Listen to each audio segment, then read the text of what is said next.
Can you predict what will come in 100 years? Can you see beyond the known dimensions of time and space into the unknown, Dimension X? The ridge stars spread 200 light years across space. To the passengers on the immigration spaceship from Earth, they appear to be pinpoints of light in the darkness. The men, women, and children slept in their bunks in the tiered dormitories, or sat reading the immigration folders that described the worlds of the ridge stars in glowing, rosy terms. Anne Travis stood before the vision port and searched for the spot of light which would be her new home.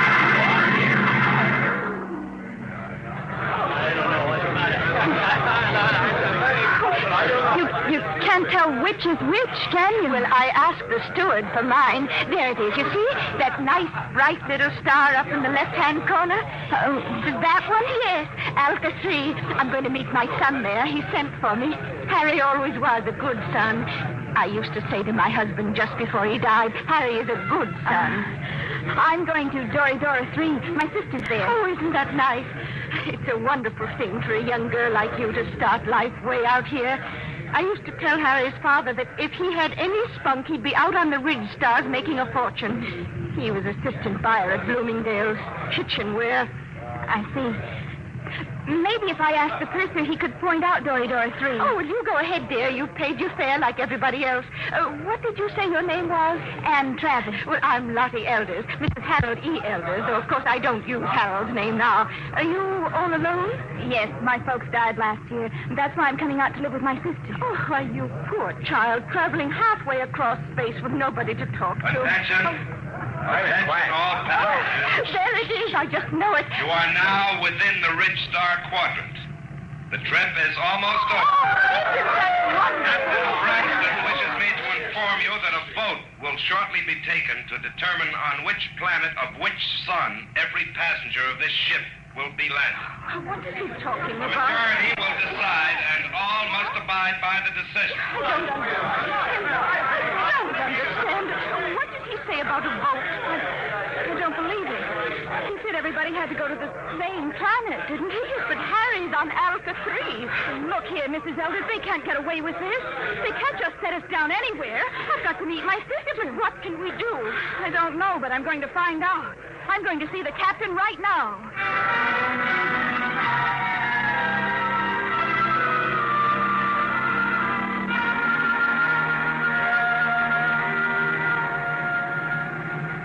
Landing manifest 12436. Cargo holds 1 through 12 at premium rate, including... I want to see the captain. Oh, look, I'm busy now. What kind of an outrage is this?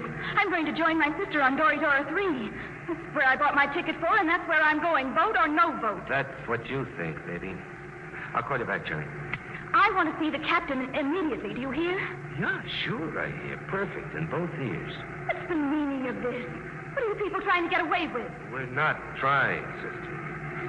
You're in space now, kid. We don't go by Earthside red tape. But my ticket... Oh, you can paste that in the scrapbook. That's all it's worth.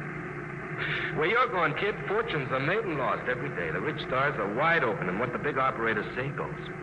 But my sister's waiting for me. Oh, she'll get tired.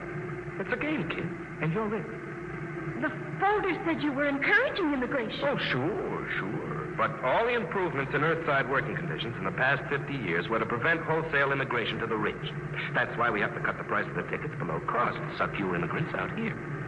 Why did you lie? Why won't you take us where we want to go? It's simple, kid. The only way to make a profit is to dump each shipload in one place. This cargo goes to Delphi 2. But the announcer said there was going to be a vote. Oh, sure. But we've got it rigged so Delphi 2 gets it. Simple, isn't it? But you can't. Oh, it's not so bad, Delphi. It's okay. Real balmy. Great world. Especially for a kid like you. But how would I get to my sister? She's expecting me on Dora 3. Can I take another ship? Not where you're going. What do you mean? Look, baby. Space travel is an Earthside monopoly. They own the patents on the rocket power that makes space travel possible. Now, the rich government offered a prize for a new kind of power that wouldn't infringe on Earth rocket patents. But until that drive is developed, you just won't get off Delphi 2. can't travel to another planet? That's right. There isn't any public transport, and only a millionaire could afford a private jet. You mean I'm just stuck? Mm-hmm. Like a fly on flypaper. Hey, where you going? Back to my bunk. I want to lie down. Wait a minute.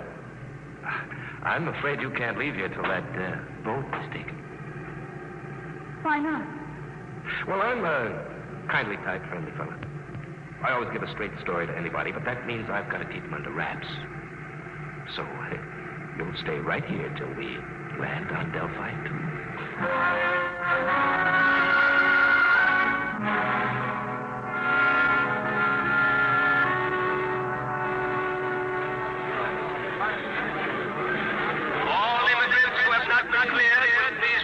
Inspector under the first letter of their last name.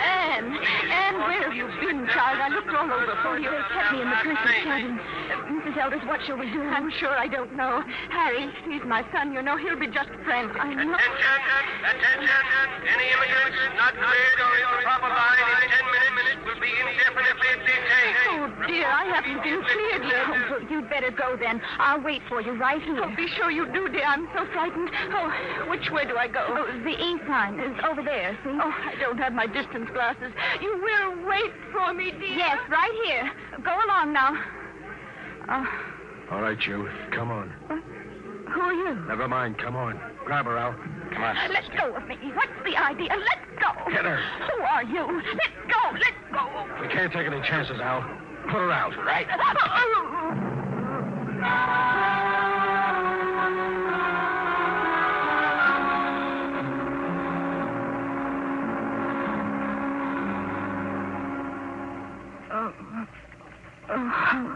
Come on, up.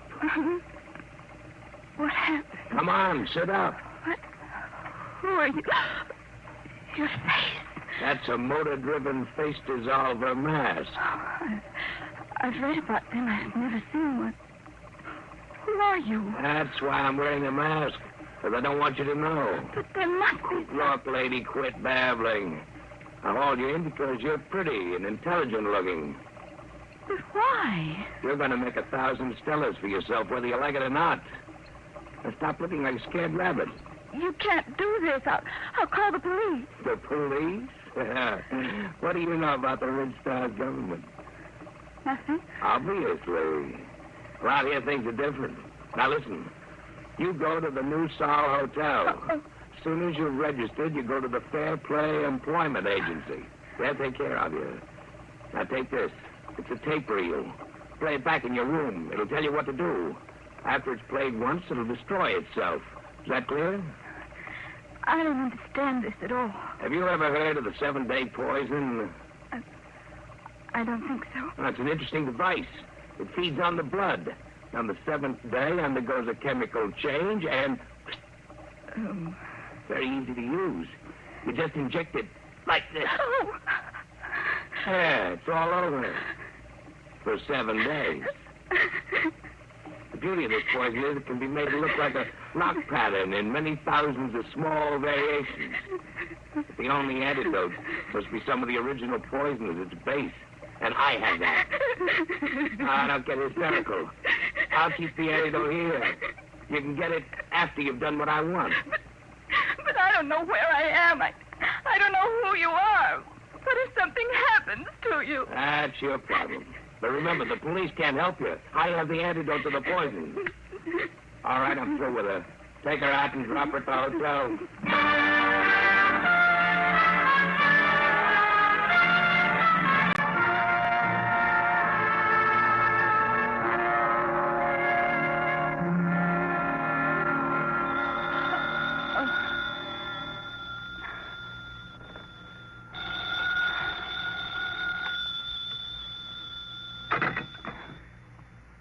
Room 2635.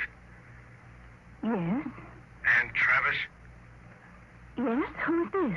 Play that tape reel and get started. We'll be watching you. Hello? Hello? Hotel New Sol desk. Can I help you? I was cut off. Someone was speaking to me. I'm sorry, there was no incoming call on your line. Can I help you? No, never mind. I'd better play that tape. Guess you push this button. You will find in your purse a full cigarette case. Half of the cigarettes are doped. Tomorrow, you will be hired as private secretary to Arthur Blord. When you're alone with him, you will give him one of the cigarettes. The case ejects 2 at a time. The outer one is doped. When he's unconscious, push the brown knob on the case. That will call my men, and they will come for you. You must come with them if you wish the antidote to the poison. After that, you'll be transported to any Ridge Star you wish. As soon as you play this reel, go to the Fair Play Employment Agency. There's no time to waste. Tomorrow, the 7-day poison will have only 6 days to go. Now that the reel is finished, it will destroy itself. Why do they have to pick me? Oh, for real. Come on, Travis. You've got 7 days.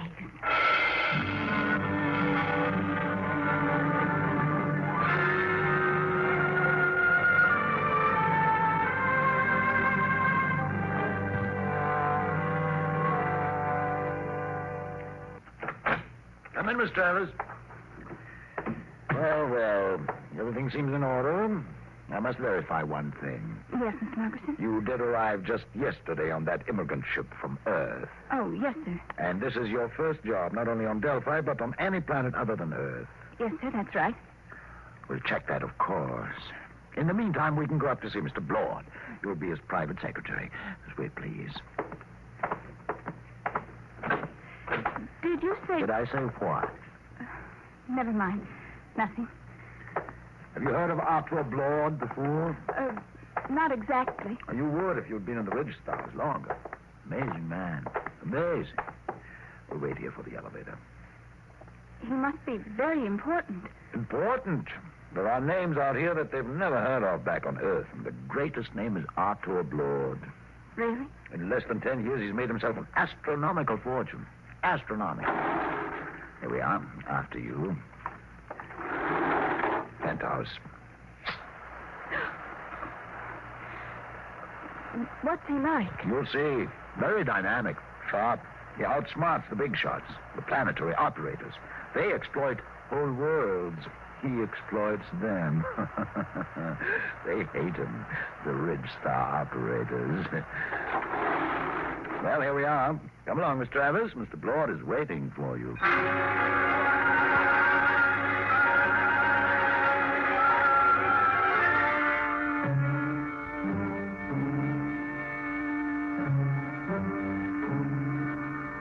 Mr. Blord, this is Ann Travers, her record and references.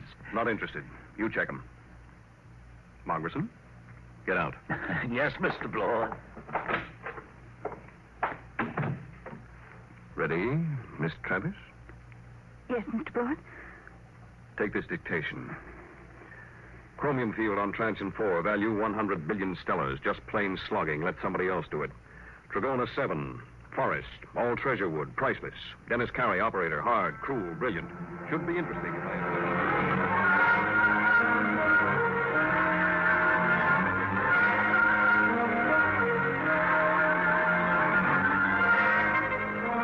All right, Miss Travis. You're new to Delphi, too, aren't you? Yes, Mr. Blord. I like new cities, new planets. They're soulless. They have no culture, no institutions with hardening of the arteries. Yes, sir. Now, I came out here as a wiper in an Earthside liner and jumped ship at Transion 4. That was 10 years ago. You couldn't do that on an old world. Earthside, they developed the science. Out here, we use it. The great developments today aren't in science. You don't believe that, do you? I'm not sure, sir. Will there be any more dictation, Mr. Blord? No, that's all. Don't leave yet. Mind if I smoke? No. Like a cigarette? I, sir? I asked if you'd like a cigarette. Oh, thank you, but I have my own. Oh? Earth cigarettes? Would you mind letting me have one? They're very rare out here. Of course. That's an interesting case. Ejects 2 at a time. Here, Mr. Blord, take one. Yes, thank you. Haven't smoked one of these in years. Light, Miss Travis? Thank you. Drop the lighter under the desk. I'll get it. Sit back in your chair. Should be down here.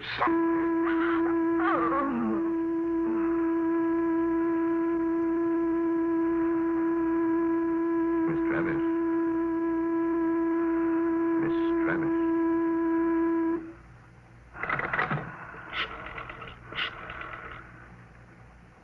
Hello, Dr. Gregg.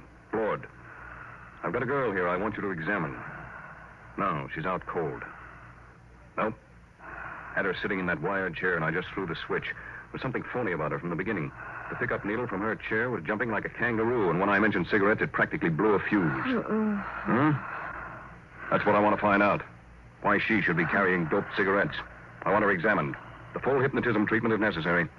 I want to find out who sent her. I want to know who's gunning for me.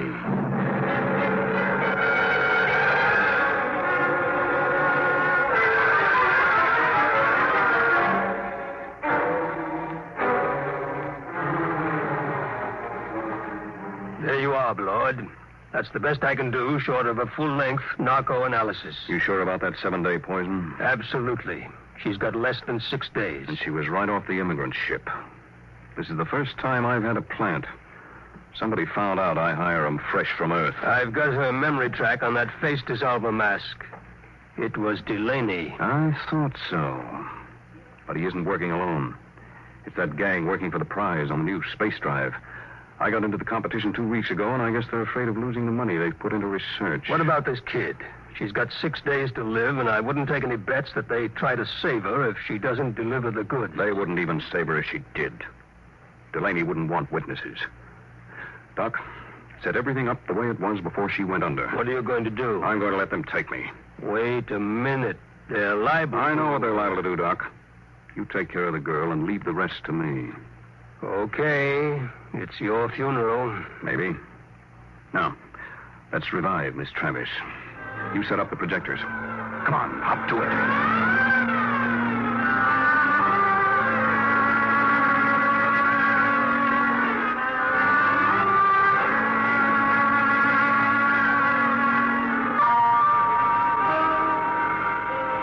All set now. When you reverse the field, she'll come to, and she won't even know anything happened. You remember exactly what you were doing when you knocked her out? Sure. I was looking for the lighter under the table for that doped cigarette of hers. Well, I'll be going. Good luck, Artur. You'll need it. I'll be seeing you, Doc. All right, Miss Travis. Now let's take up where we left off. Oh, I felt faint for a minute. Did you find the lighter, Mr. Blord? Oh, yes. Thank you. I haven't had a good drag on an Earth cigarette in years. It's... stronger than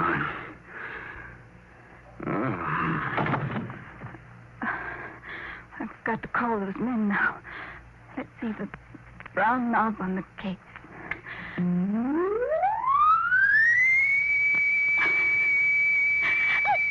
I didn't want to hurt him, but what can I do? What can I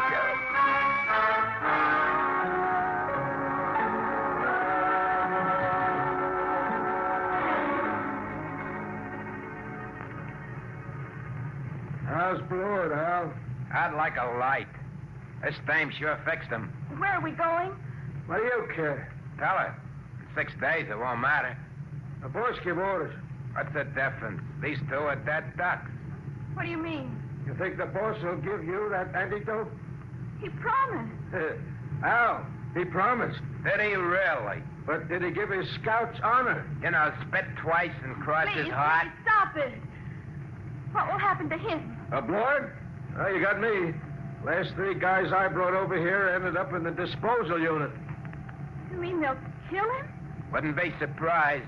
Oh, no, they couldn't. They don't play for marbles out here in the Ridge Stars.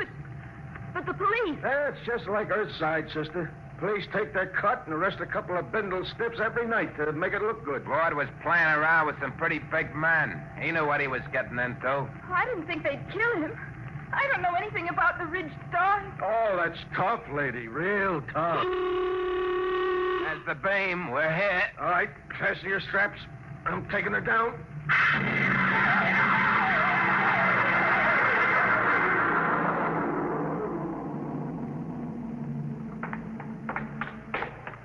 Where are we going? You're on Delphi 1.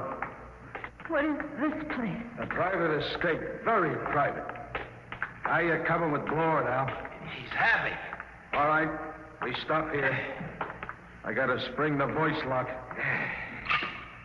Combination 1-3 alibi Peter uranium.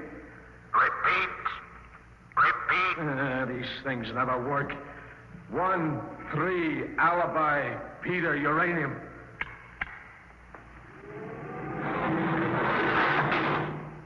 All right, drag him in now. Where do you want him, boss? Clamp him in the chair. Give me a hand, will you? Yeah. All right. Get his feet straight. Now throw the clamps.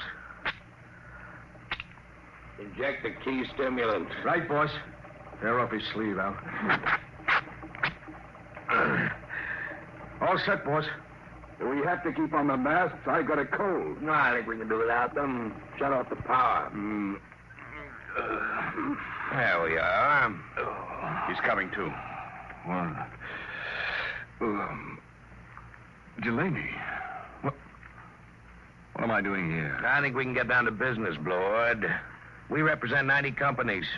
We've entered the Ridge government contest to develop a space drive that won't infringe on Earthside patents. Oh? Well, Delaney, I've got news for you. Unless one of you has a power drive that's 25% faster than an Earthside rocket, you're licked. What do you mean? You must know, Delaney, you said... Quiet. Can't you see he's trying to get us arguing? When I heard some of the low speed you boys were using... Shut up. All right. You have the floor, Delaney. 2 weeks ago, you entered the contest. We know your reputation. You can't afford a failure. Your whole financial structure is a bluff. We know you have the drive. Lord, you better save time. Tell us now, what does your space drive run on? Twisted rubber band. You'll force us to extremes, Blord. All right, take that girl out of here. No, let go of me. You can't kill him.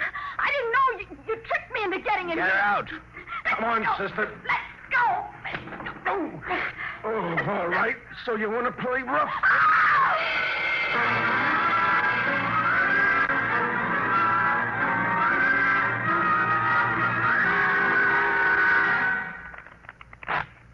Okay, that's 23 you owe me. Your deal. Cut. I trust your deal. Oh. Oh, she's coming too, huh? That's nice. Deal from the top. Did they kill him? Who knows? You want the top card? No. Neither do I. Where is he? In there.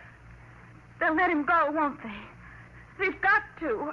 I didn't realize they'd kill him. Well, thank you. Just the card I wanted. A pleasure, I'm sure. Look, you've got to tell me. Are they going to kill Mr. Blore? Look, lady. A, you are interrupting a very important card game. B, you're better off if they do kill Blord. Let's face it, kiddo. You crimped him good. Crimped him? You think he's going to like you for doping him and getting him into this mess? Blord's a tough guy. When he first come out to the ridge, he killed 3 men in the mining camp over on Tranching when they double-crossed him. Sure, if he ever gets out of this, I wouldn't bet a lead slug on your life. I'll go with 10. Please. Tough luck, Sonny. I got 3. And doubled for spades. Yep, if Blord gets loose, I wouldn't want to be in your place. But I didn't understand. They tricked me. I don't think Blord will sympathize. Deal a card, will you? Hold it. Lord, you're a crawling rat. I'm a realist, Delaney. He's alive. You got me, so I'll make a deal. Now, look, we form a joint stock company. Each of you signs over his patent rights to the new firm, and we split the shares. You hear that? You get my space drive. I get 25%. Delaney runs the new company. The whole deal to be publicized if you wish. Lord, when this gets out, it'll ruin you. They'll despise you when they find out how much dirt you've eaten. Well, I didn't have much choice, did I? All right. Now the other part of the deal. You got me here through a certain young lady. Now, we can dispose of her. No, I think I'd like to do that. I'll take her as part of my 25%. Any objections, Delaney? No, just be careful. Get rid of it clean. We don't want any mess left around for the Ridge government to find. What are you going to do with me? You promised Did me. I? Get rid of it, Blord. Only make it clean.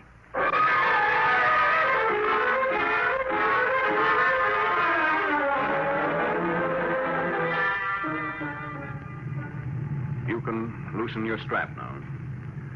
We're on automatic. Where are we going? Back to Delphi 2. I didn't understand what they were going to do. I know. I didn't realize. I'm sure you didn't. Miss Travis, What are you going to do? I'm going to pay you off. Let go of my arm. Let go. Are you- Let go of me! Shut up. What are you screaming about? Now hold still. This won't take a second. Just one small injection. No, don't. Let me go, please. Stop screaming. Stop. There. Scratched my face like a cat. Will it take long What? for me to die? For you to... Stop it, please. Please, stop it. But it's funny. It's very funny. That was the antidote. The antidote? The 7-day poison Delaney gave you. I got it from him before we left. Young lady, I knocked you out in my office and had your mind examined. I knew just what you had done. I came here because I wanted to. Oh. You mean you're not angry with me? Certainly not. Besides, everything turned out my way. Your way? But they forced you to give them the drive. You signed away the right. I'm a percentage man. Let them do the operating. Besides, it was their drive in the first place. Their drive? Yes, it's simple. I knew that after the contest, there'd be a merger of research, so I merged it before instead. Wait till they discover they signed away their own patent rights. I don't think they'll feel like laughing then. But to give Delaney control of the new company. But don't you see, I had to get him to go along. He had the antidote to your poison. What about me now? Look at the vision port. Now turn up the scale. Oh. That's the ridge. You can have your pick. Name your world, and I'll take you there. You said your sister was on Doradora 3. Yes, but But what? I wonder if the opportunities for advancement aren't greater on your planet, Mr. Blower. You know, Miss Travis, I wouldn't be a bit surprised if they were.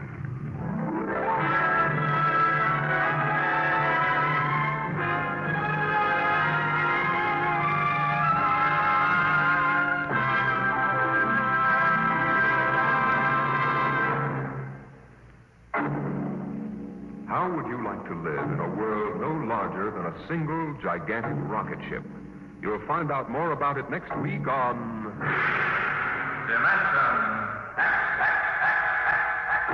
Today, Dimension X's transcribed Competition, adapted for radio by Ernest Kenoy from a story by E.M. Hull. Featured in the cast were Elaine Rost as Anne and Les Tremaine as Arthur Blord. Your host was Norman Rose. Music by Burt Berman, engineer Bill Chambers. Dimension X is produced by William Welch and directed by Edward King.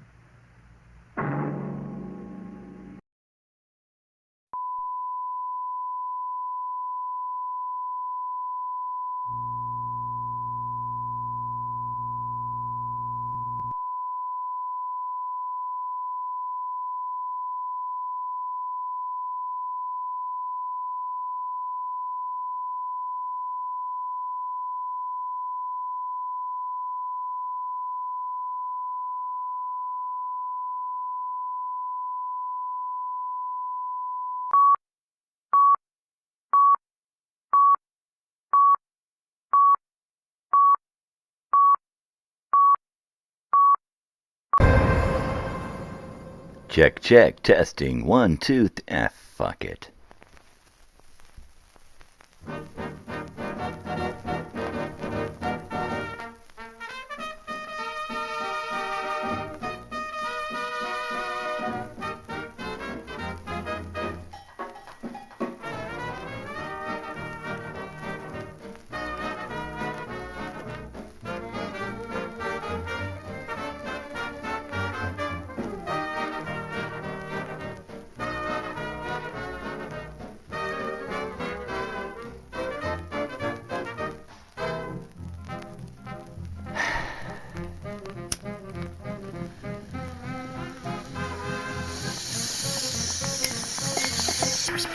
Oh,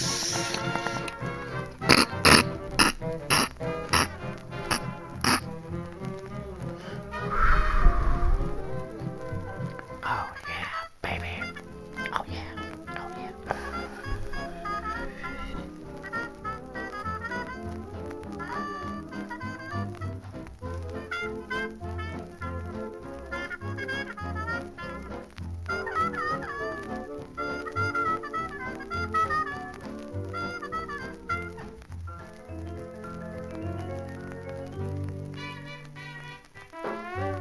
Well, cheers to you too, WW. Good morning, and bingers for all. There you go. Man, that was a good one. That one really shook my cookies, man.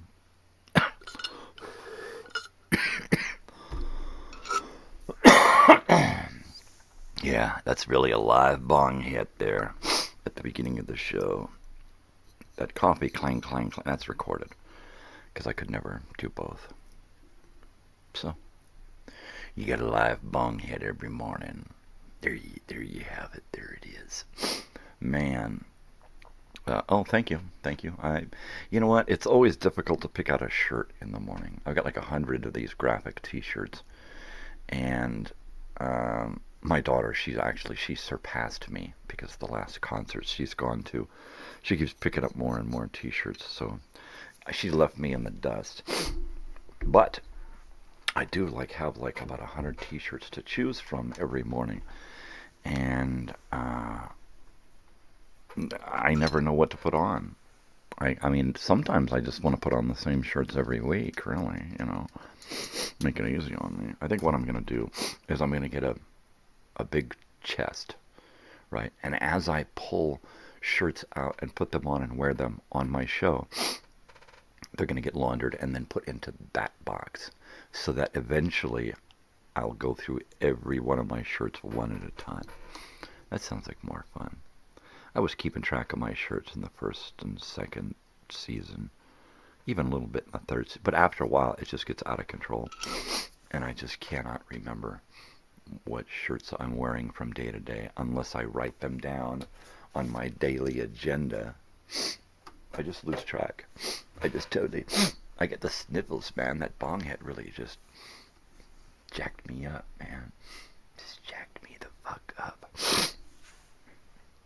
So yeah, I'm here. I'm weird.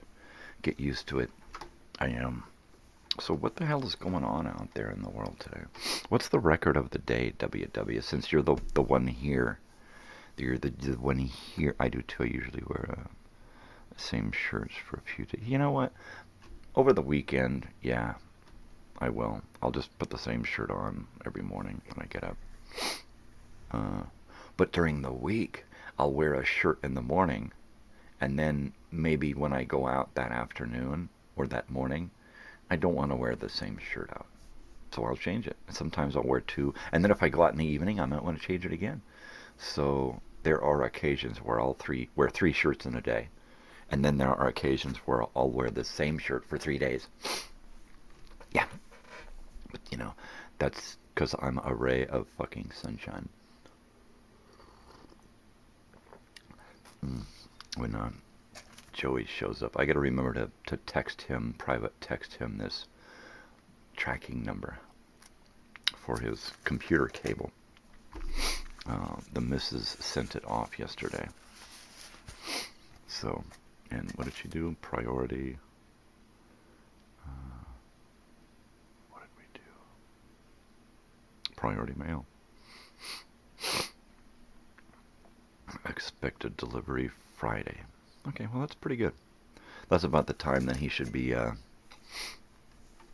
taking his weekend, right? So, any King Crimson. You know what?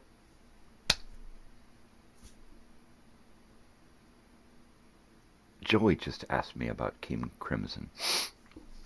He said, "Hey, man, you got any King Crimson?" And I said, "You know what? I might have an 8-track somewhere with that big mouth on it, right?" I said, that sounds familiar, but I don't think I have anything on LP. And then I asked him, do you know about King Diamond? And he's like, who? So there you go. No, I don't have any King Crimson. I'm sorry, I don't. What am I apologizing for? You bring some over. Come on over. Come hang out. We'll do some bong hits. Bring over your King Crimson. I was going to say Cream Kimson. Bring over your Cream Kimson, and we'll just check it out.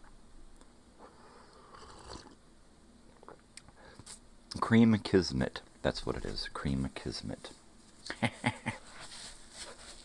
That's the first album, right? The Big Mouth one, right? I don't know anything about Cream Kismet. I doubt. I just doubt. So that's one. Let's see another guess. What another band do we got on in mind?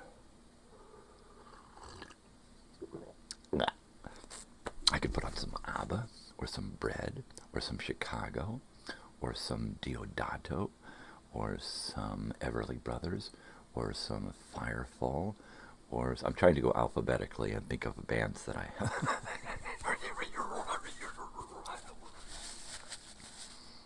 The Court, okay. I think I remember that's what Joey said. He said, oh, that's this. Because he knows what's going on. He's still got a memory and a brain and stuff. Mine, I lost my brain and memory functions when I took a dive out of that tree at about 9 years old and went head first out of a tree onto a rock and split my head wide open.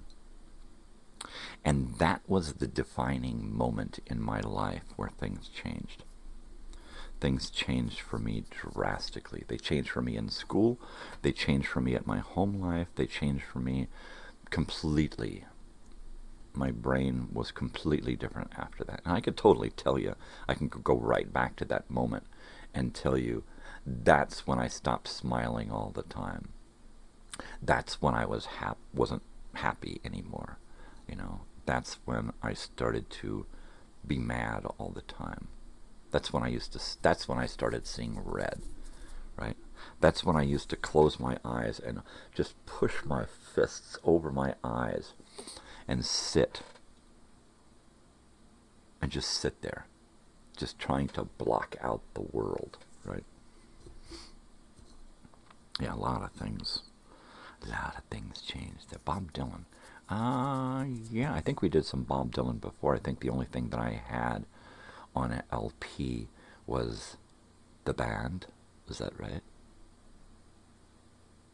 Yeah. So that's two. Let's get another. You know what? I probably have a Bob Dylan on an 8-track somewhere. The what is it? The best of, the greatest hits. I remember that one. That one with the he's on stage and he's all got the light around him, right? And it's kind of blurry. That's a great cover. I like that. That's totally a great cover.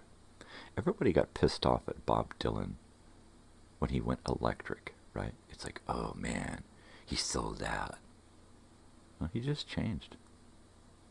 He just evolved, really. I mean, he started off acoustic. The next step would be to go electric, right? The next step after that would be to work with a symphony orchestra, which he's done. So there you go. The Tall. Once again, on an 8-track, I have The Tall somewhere.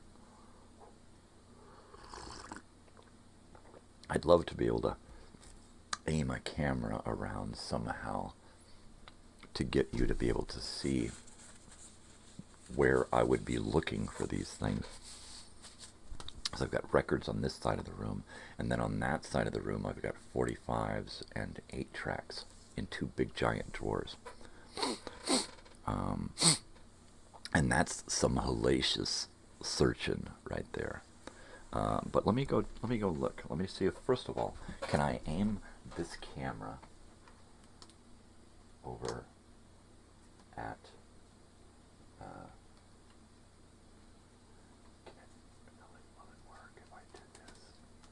And then if I do that.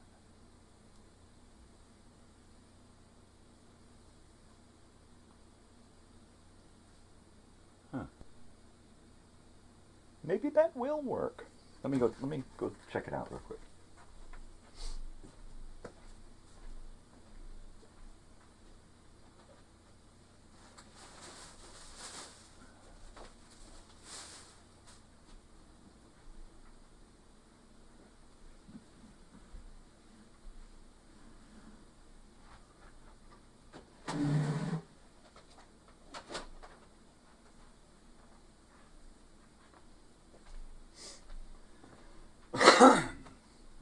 Okay, let me just rearrange this a little bit here. There. Okay. And then I can move this out of the way. And move that. Okay. Okay, let's see. Hokey dokey. Let's sit down for a second here while we're... Okay, so we are going to go over to the 8-track drawer in lieu of looking through more boxes, because I've got cases and cases and cases of 8 tracks. So this is, you can see my bar there and a little stack of 45s. Yeah, in fact I've probably got a Jethro Tull in those 45s as well. Let me go over here and check out that box, that drawer, and maybe you can hear me. Maybe you can hear me, maybe you can't hear me. We'll see. Alright. I got some Mexican, some Benny Goodman, some Sticks, Kenny Rogers, ooh, the history of British rock, Prism, Paul Simon, Saturday Night Just for a Minute, Willie Nelson, Cat Stevens, a lot of Cat Stevens, The Knack, Mott the Hoople, Raspberries, Rose Royce, Greg Allman, Peaches and Herb, Ambrosia, I love Ambrosia, Asia, Cheech and Chong, Kiss, Rock and Roll Over. I gotta take that one out. It's gotta go in the Kiss collection. A Taste of Honey, Grease, Paper Moon, Midnight Cowboy, California Jam 2, Iron Butterfly, Eagles, Eagles, Eagles, Kenny Loggins, David Soul, ooh, Joe Walsh. Let's see if we can't just get to some Jethro Tull here somewhere. Hot Chocolate, Star Wars, Blues for Allah, Grateful Dead.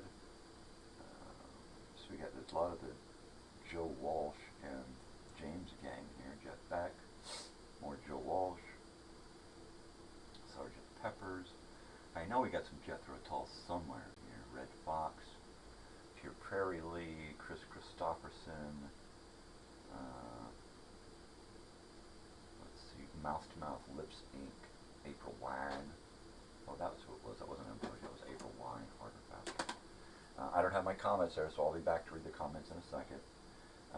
Stevie Wonder, Mick Ronson, Jackson Brown, Rolling Stones, Cars, ooh, that's a good one. Chuck Mangione, Midnight Express, look at that. Let's see. Lucky. Leon Haywood, I love Leon Haywood, that is some great stuff there. Best of Sticks, American Hot Wax, a little bit of Elton John, Honky Chateau. 10 years after Chicago, Jesus Christ Superstar, Led Zeppelin, OJ's, Sweat, Jethro Tull, the very last one, the very, very, very last 8-track that I looked at. That's how it works. I should have started on that side. But you know, you read left to right. It's just the way it is. There. Alright. Whew. I made it. Jethro Tull, Aqualung, 8-track. Oh, I better fix my camera here. Fix my camera and fix my camera. Mick Ronson. Alright, there we go. Let's do that. Aqualung. There you go. Just for you, WW. It was almost 3 strikes, right? So you were commenting on stuff while I was over there. What Greg Allman was that? If I said Greg Allman, I don't remember it. Because that's just the way it works. But there you go. The album Oh the Day is Aqualung. Or Aqualung. I say aqua, you say aqua? Is it the aqueduct or aqueduct? Right? Well, however you want to fucking say it. I'm going to forego putting on the air this morning. Yeah, that's a great Aqualung cover. I will forego the air this morning because I left the fan on in my bedroom for my wife and dogs to have a little sound buffer. My wife always gets up and turns off that AC. I put it on fan, so it's just a fan. She almost always gets up and turns it off. And I'm like, oh, please don't do that. When there's no sound in there, the dogs hear everything I do. And then they want to get up and move around, right? So I just got to try to keep the place calm in the morning. Today is Wednesday, Old Time Radio Wednesday. This morning we heard the competition during the pre-show. It was a Dimension X episode, one of my favorites because it's about a girl who is by herself traveling as a colonist into space to go to one of the many planets out there on the Ridge Star Galaxy, right? And she gets mixed up in all kinds of weird stuff, right? And it's really cool. I think that it would make a great, it would be adapted great for a movie, right? It's a good sci-fi movie. It's just a great story. So yeah, welcome this morning to the show. You know what? It is the 1st of October. We're wrapping up Viewers' Choice Month this week because we're into October now. Next week we begin kind of a Halloween celebration of the past. So we're going to be delving into past Halloweens. And that'll be fun. I had some crazy Halloweens growing up. Halloweens always used to be kind of the weirdest holiday, right? I've been to some crazy Halloween parties. We actually went in 1979. We actually went and filmed on video back when video was still pretty new, especially home video. There was no home video at that time. So we filmed a wedding, and it was a Halloween wedding. It was on Halloween, and everybody was in costume, including myself and my brother and my father. My father wasn't, but us kids were. I was dressed as George Washington. Had on the full head-to-toe outfit. I didn't need a wig. I just put my hair into a ponytail, right? But my brother was Thomas Jefferson. And they were great-looking outfits. They were fantastic-looking outfits. And then he actually used portions of that with me in a video that he did for a class that he was in. He was doing communications class in San Diego at the University of San Diego, UCSD. And he created this video. It was like an anti-drug video, Death Dream. And during the dream sequence, he flashed to portions of me wearing that costume. And yes, I have seen the movie Prometheus. I haven't seen any of the sequels yet. But yeah, that's a really good one. And He actually, while we were doing the Halloween wedding, he actually had the forethought to have me walk through the room full of people and look around mystified and look at the clothes and wonder what was going on. And then he used that in the film that he did as part of the dream sequence. So it was, he always got a lot of, what do you call it? Oh shit, now I can't think. I gotta do a bong hit here. That'll help. That'll help. Yeah, Mo Prometheus. That's a good movie, man. I really love. There are no sequels to Prometheus. We're talking the Alien prequel, right? Is that what we're talking about? The Alien prequel, Prometheus.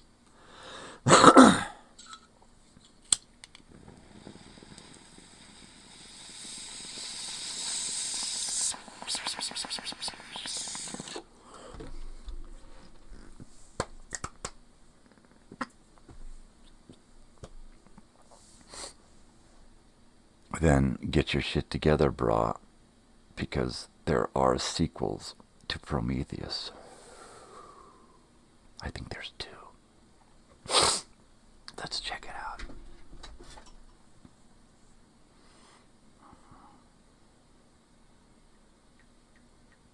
Prometheus?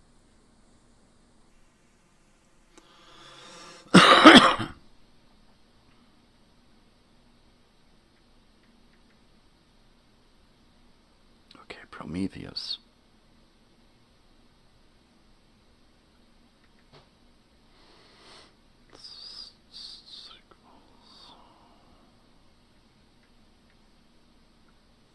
Totally. Prometheus.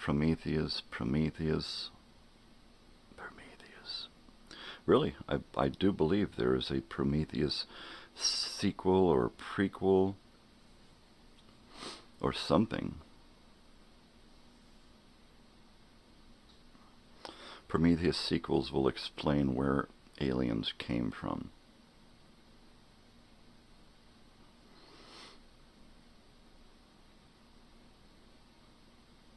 Could be on the way. See, now I could have swore that I thought I saw a trailer for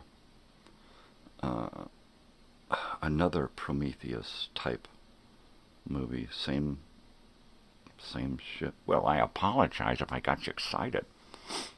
I love it when the actual creator, director, original people take the helm for a sequel or a prequel. Because then you know you're going to get what you pay for, right? So, yeah, I was really excited to watch that movie. God, I could swear. There's that fucking parallel universe shit again. There's that whole Mandela effect coming at me. That movie's from 2012. I could swear that just a few years ago there was a sequel. But then maybe there was, but it's my parallel self who's seen it or knows of it, and I'm just kind of picking up on that. Alien Covenant and the Alien Romulus came out after Prometheus, and the Alien Earth series has been released. Okay, well maybe that's what I'm thinking of. Maybe that's what I'm thinking of. Maybe that's it. But Alien, wow, what a series. I first saw the movie Alien in 1979 at a theater in, I want to say Oceanside, California, because at the time Temecula, California didn't have a theater, and down the highway Fallbrook had a theater, but it wasn't playing there. It had a little tiny theater. We had to go all the way down to Oceanside. And I believe maybe it was Carlsbad where we had to go to see it, because it was, and our neighbors took me and my brother, and it was crazy. I was just blown away how totally fictional it was in its entirety, but how real it felt, because they built that entire ship, the interior of that ship, and all of the places they needed to go in that ship. They built that whole thing in a fucking warehouse, right? So when you're going through the ship, right, you're really going through the fucking ship. And it is just awesome. It's awesome how they did the camera work and the lighting and the sound. The sound is really heavy, especially when, like, they're outside the spaceship and it's dead quiet. Because space is just silent, right? It's just fucking amazing, amazing shit. So I'm watching this and I'm like 11 years old. Just barely 11 years old. And I loved it. This is the same lady I talked about yesterday, the Ramona pageant, that outdoor play. This is the same lady who took me to see that, right? I love that lady. She was awesome. Bridget, Peter and Bridget. Those were the parents of the kids that I used to. I wasn't a great babysitter. I wasn't. Admittedly, I was okay, but I was a twisted monkey because of the shit that I had been through. So I wouldn't have wanted me to watch my kids. Hell no. I couldn't even take care of my own mental fucking hang-ups. But I was a kid. I was a kid. I just have to say, hey, I was a kid. What am I going to do? I was a kid. I changed as I got older, but when I was a little kid, I was pretty twisted. I was a pretty twisted little monkey. John Hurt, Tom Skerritt, Yaphet Kotto. Oh, yeah. Oh, and Harry Dean Stanton. Come on, buddy. Harry Dean Stanton. The girl who played the older sister on Lost in Space, right? She's in it. I can't even remember her name, but she's awesome. She's so emotional. She does the same emotional stuff when she's on the X-Files. She does an episode or two of X-Files, and she's really good in that. I can't remember her name. Yeah, excellent cast. Excellent cast. I remember walking in on the movie after it had already started, and it was the A was, and the L and the I and the E and the N were starting to appear, and just lines would show up right at the beginning. So we're walking in and sitting down during that. That was heavy. Miss Weaver. Oh yeah. Sig. Totally. Siggy. Alright, I'm going to do a bong hit here because it's just about 5:30 here in the AM on the Pacific West Coast. We're going to do a little bit of bong hit here. This one goes out to all you heads. Stay ahead.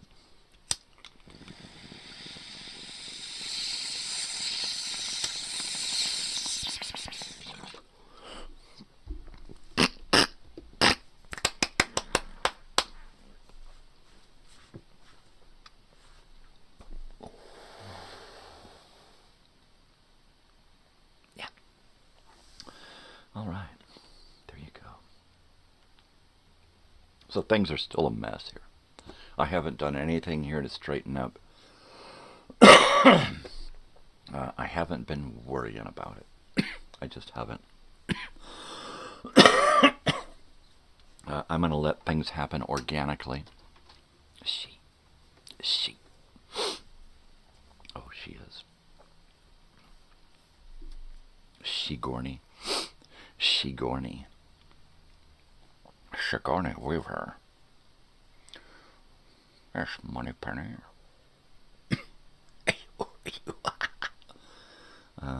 Yeah, we're just going to let shit happen here. I imagine that sometime in the next week or so, I'll get shit straightened up.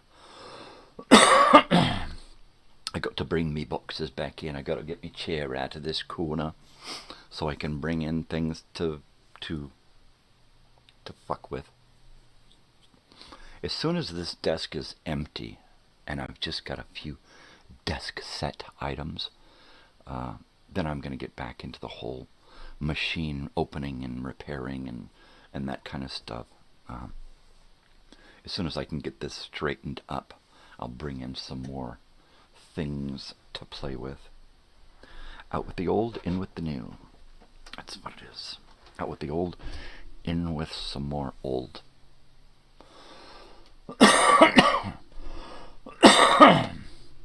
Wow, I'm starting to get used to only eating once a day, but I hate it. It's just the way it is. I put my teeth in last night just to eat dinner, and then had dessert, and that was it. Alien 2 with Bill Pullman and Lance. You mean Bill Paxton. I'm sorry, Bill Paxton. I'm going to have to correct you on that. Bill Pullman would have been Spaceballs. So there you go. Lodestar. But yeah, Bill Paxton, that's a great one. That's a great early Bill Paxton one. He's fucking hilarious in that, actually. Yeah, Lance Hendrickson, another X-Files regular, right? I believe he was on there. Bill Pullman, that's hilarious. I love that. You're such a funny guy. You're doing that just to fuck with me, right? I'm just testing you. I was just testing. I knew it was Bill Paxton. I was just testing you. Bill Pullman, ha ha, ha ha ha ha, ha ha. A Pullman is a. I know I'm right. A Pullman is also what an engine, an electric train engine. A Pullman, isn't it? I don't know. I'm just spitballing here because I love balls of spit.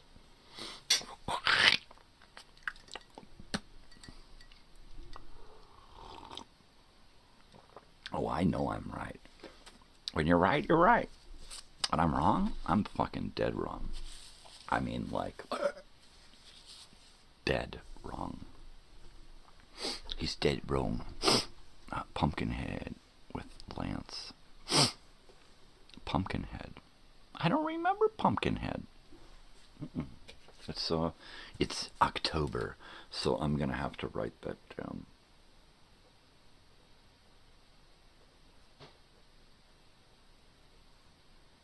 I'm gonna have to write that down. Check that out this month. What should we do for Halloween month, October? What should we do for Halloween? What day does Halloween fall on?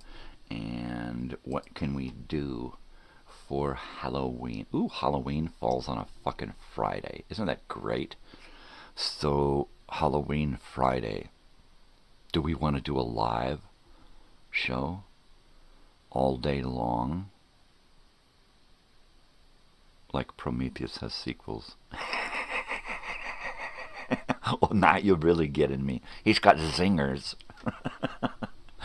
Yes, exactly. I'm always correct, unless I'm wrong. And when I'm wrong, boy, am I wrong. All right. I'm talking to an alien head here about alien stuff. And, yeah. A bunch of Hammer films, totally. So let's think about that. Let's think about doing a live broadcast on Halloween, starting in the morning and going on throughout the day, right? Or maybe coming back Halloween night, ooh, boogie, boogie, boogie, and doing a reading of something, or sharing a shitload of scary movie trailers, right? Let's just kind of roll it around and think about what we want to do on Halloween.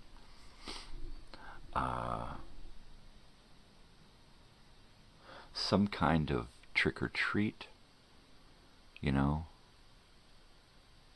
Some kind of thing where I can just share a bunch of Halloween themed stuff. Right?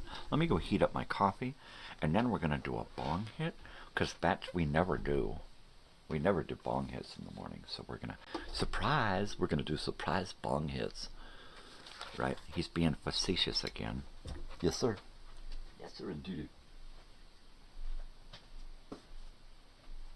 Absolutely.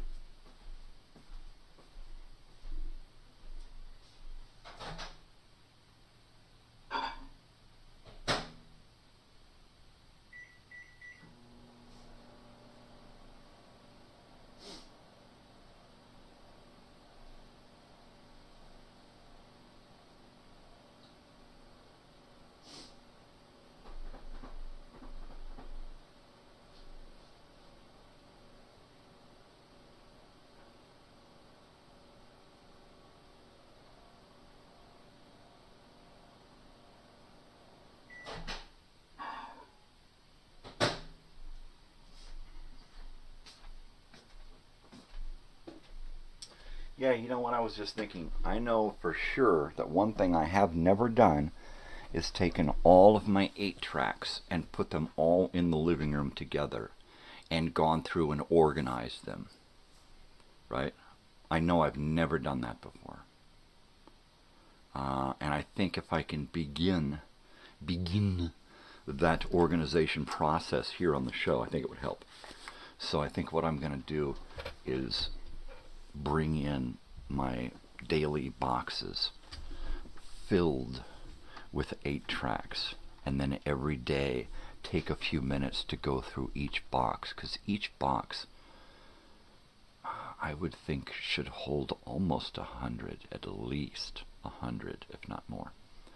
So I'm going to pack them up from outside, from where all the places that I have them out there, and then bring them in, and then grab all the ones from around my house and bring them over and try to get all of them together so I can say, okay, look, here's the Chicago stack, here's the Kiss stack, here's the Paul Simon stack, and Cat Stevens, and just go through everything and say, okay, here's the Kiss stack, ones that have been repaired and ones that have not been repaired, right?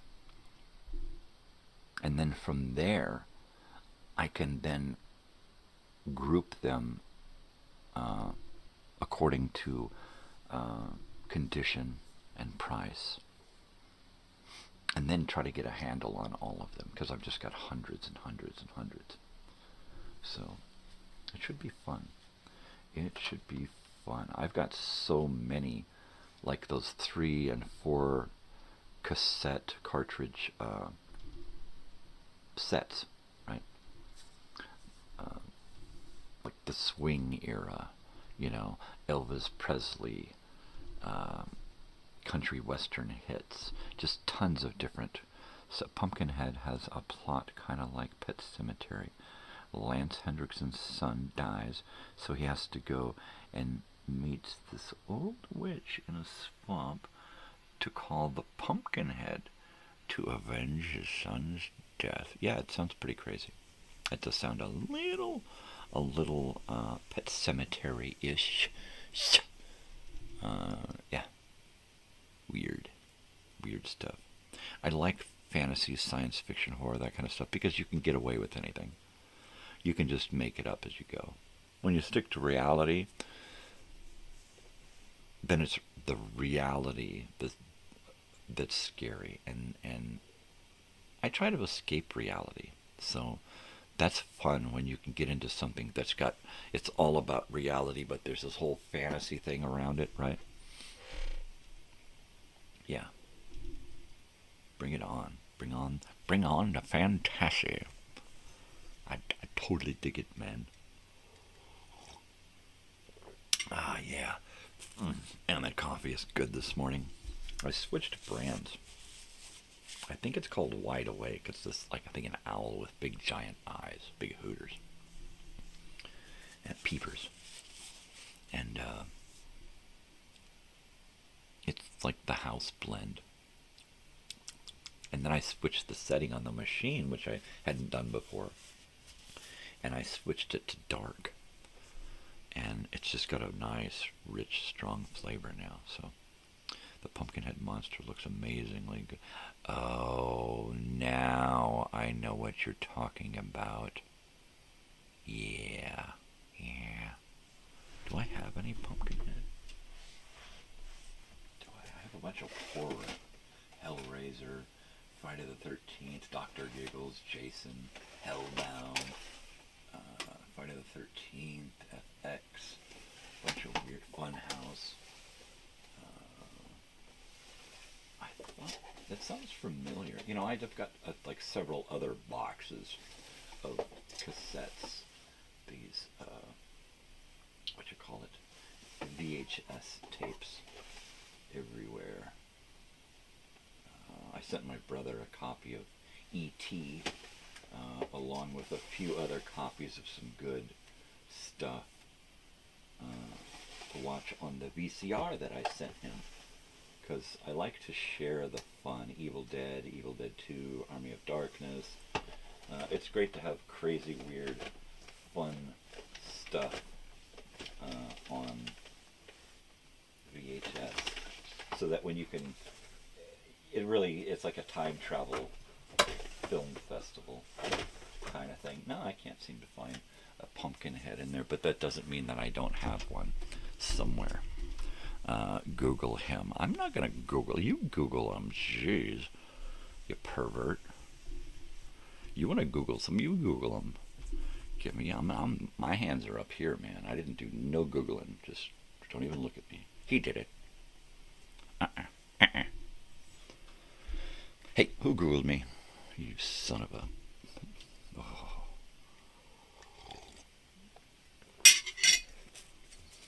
Why do I ought to Google you? Put your Googles on. Yeah. Yeah. I'm just being difficult because I can. And I don't think straight in the mornings. Like, I think that's where it's a lot more fun. I told my wife yesterday, I said the most fun and happy 2 hours of my day, every day, is the day that I spend here, right? 88, ooh, nice.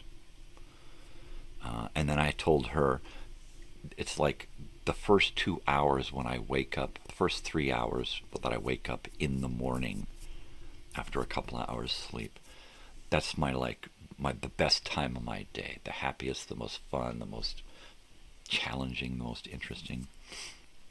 And then I said, what's really funny is that I take a nap, and when I wake up from that sleep, that 3 hours afterward is the most worst time of the day for me. Because, I don't know, for some reason, I'm just more... The pain comes back to me stronger.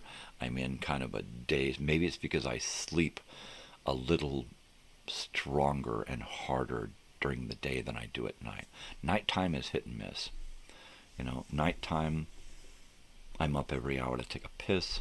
I can't get comfortable. The dogs are jacking with me. During the day, I turn the air conditioner on.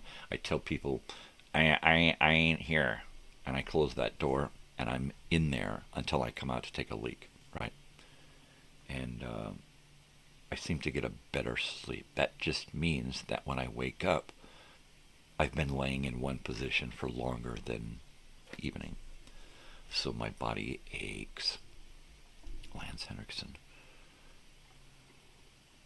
Yeah, I was just watching something yesterday or the day before, and he popped into it, and I'm like, hey, that guy.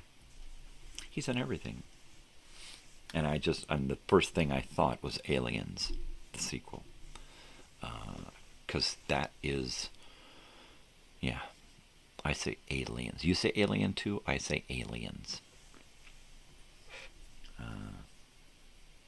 Great movie. Great ensemble cast. Great idea. It's a great vehicle for James Cameron, right? I mean, come on.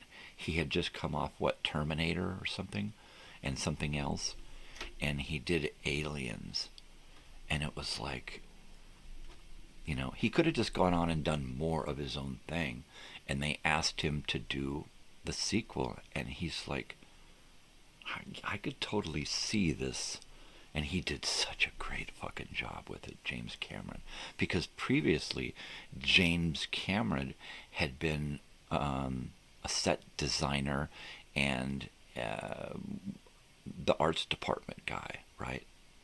And he worked on Battle Beyond the Stars with John Boy, right? Robert Vaughn, George Peppard, but it was that actor who did John Boy on the Waltons, who was the star in that. But that was a great one, and James Cameron did, I can't remember what his official title was, but he was like art department type stuff, where he was in charge of making everything look real. And he did. And it was great. It was a great movie. And then the fact that he went on to just make such great realistic films. You know, I mean, The Terminator, the bizarre thing about that, the fictional part about that, there wasn't much to it, right? Toward the end, we saw some robot in Terminator. But for the most part, it was just guys acting, right? And some science fiction stuff chucked in there a little bit here and there. But it was one of those, you know, how that this could be real. James Cameron, wow. Bishop was the character's name, Lance Henriksen. Yep. Didn't he, I know that John Hurt, they made fun of him and that character that he did in, oh no, not again, in the first one. But I think that Bishop has also, they've kind of poked at that character a little bit in some other films or shows or something. Lance was in the first Terminator.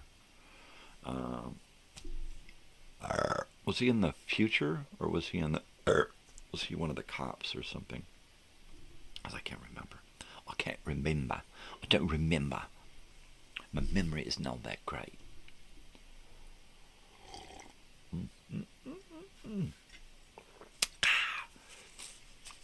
Oh yeah. Oh yeah. Oh, I keep looking at these cigarettes thinking, man, I wish I could smoke a cigarette. I don't want to. I just want to. I don't need to, but I'd like to. Cigarettes. I better just do a bong hit here. I don't know why, but lately I've been craving a cigarette. Maybe it's, I got one foot in the grave. I'm like, maybe I want a last cigarette in a blindfold, right? Totally. I think today I am going to plan to eat a lot. Hopefully I can get my dentures to cooperate like they did last night and wear them all day.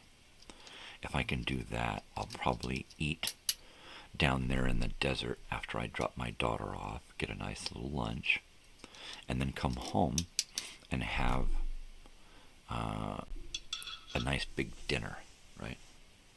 I don't know what.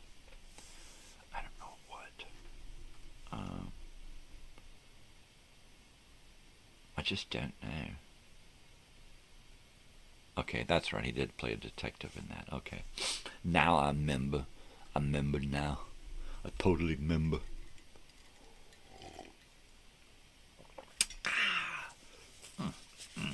Oh man, the coffee is really good this morning. I'm proud of myself. I still need to get a pot. I still need to get a really nice ceramic coffee pot, teapot, carafe thing. We were at World Plus Market, I think is what it's called. And I saw these little coffee presses, and one of them was ceramic. It was a ceramic coffee press. You couldn't see through it, but it was ceramic, and it had the whole press stuff in it with a really nice lid. And I thought, that's neat. But the bummer about that is you can't really add your cream and stuff to it and mix it up and then use that because it's ceramic. I could set it on my warmer, keep it hot, and then just use a little cup. Use one of these little cups to drink from, and I could just keep my coffee hot that way. So I think what I'm going to do is just get a little ceramic teapot and put that on my warmer and keep my coffee warm that way. And then I can use all of my little itty bitty cups because they're so nice and they're so pretty. Let's see, but remember the movie Near Dark, 1987? Lance directed Catherine Bigelow. That was must be his first wife, right? Because he was married to the lady who did Hurt Locker. I can't remember her name, but he was married to her too. See, that sounds familiar. Familiar. But I don't recall now. You'll have to refresh my memories. He knows. What's that? It's derogatory. Yes, such is my nature. I'm like, I should have a shirt that says derogatory man. Why not? Or tangent man. Tangent man. That's probably more appropriate because I just keep going and it's like, then I'm over here and then I'm over there and then I'm over here and then I'm over there. Yeah. Bill Paxton. It's unfortunate that we lost so many good people so early in their careers, right? Bill Paxton, John Ritter. Oh man, John Ritter was hard for me. You know, we were just talking the other day about Robin Williams. John Ritter, that one really hit me heavy, right? I mean, what a great part he had in Sling Blade. Man, what a great part. I just loved him in that. And then he was doing that great little sitcom, you know, and all of a sudden he's there on the set one day, and then one day he just says,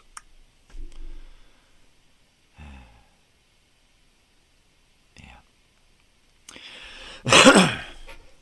We're going to do one for John Ritter, who probably didn't smoke much weed throughout his life. Maybe a hit or two, you know, Hollywood.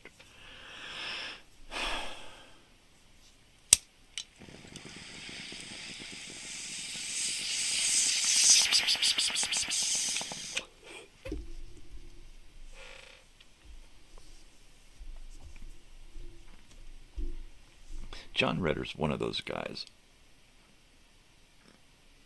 that I found out early in my life and early in his career, that his father was Tex Ritter, and then who his father was and what that was all about, right? So to know that John Ritter came from something, a celebrity status, so, you know, and then he took on his own celebrity status, completely detached from what his father did. His father had a TV show, but his father was standing there, all right, now we're going to listen to Billy Bob Joe over here, and he's going to sing us a song on his mandolin.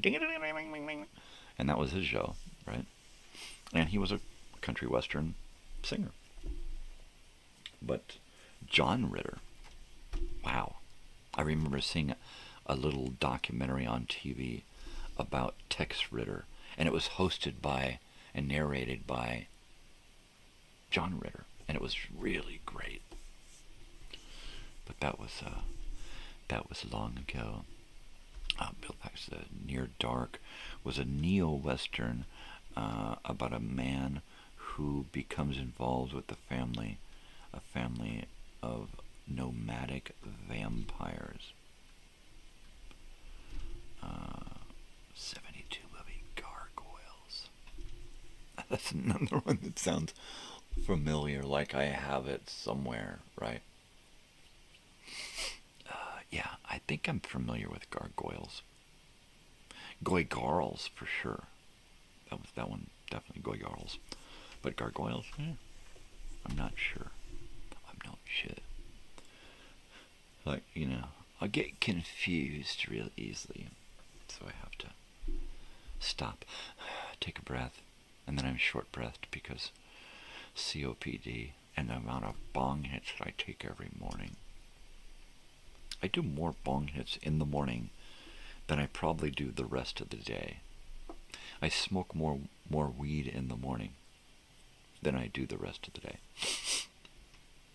You know? Maybe because within the first hour of getting up out of bed in the mornings, I'm more likely to do a couple of hits in that first hour. Whereas when I wake up in the afternoon or early evening from a nap, I'm less likely to do a bong hit or two in that first hour. More than likely, I just kind of sit there and sip water or drink a protein shake or something. Cornell Wilde and Jennifer Salt and Bernie Casey. Bernie Bernie Casey, that's great. Bernie Casey, 1972. Better to write that one down too. Yeah, I like to keep track of things.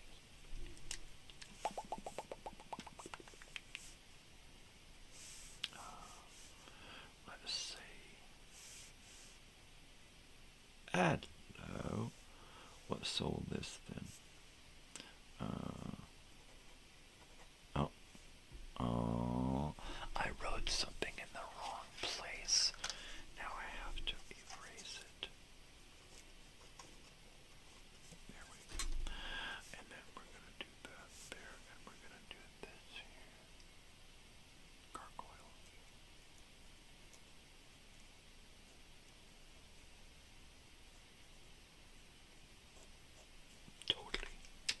Totally, I'm going to do that there. Totally, I'm going to totally do that there. Yes. Anywho. Yeah, I have to go down into the desert today. I filmed in Carlsbad Caverns. Oh, wow, that sounds great.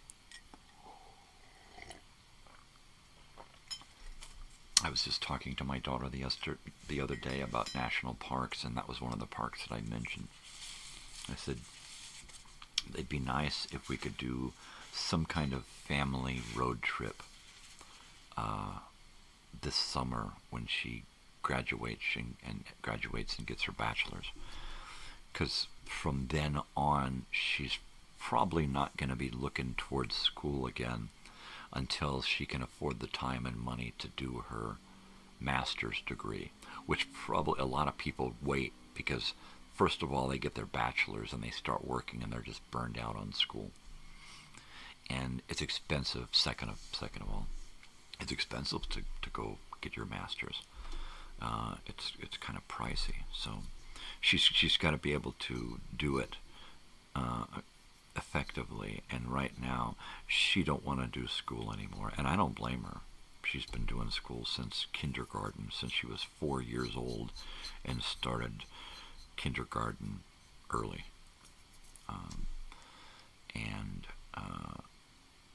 So she's been going to school for 12, that's 13 years, 14, 15, 16, that'll be 17 years of schooling at the end when she gets her bachelor's.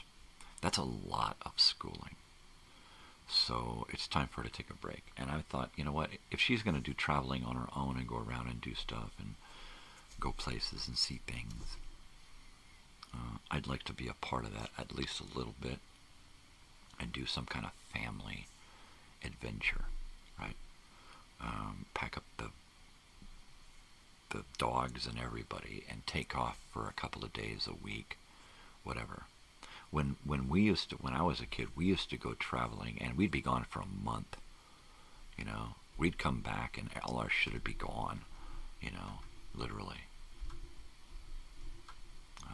Nightwing, the vampire bats in the desert Indian reservation. That one sounds familiar too. That does. Nightwing.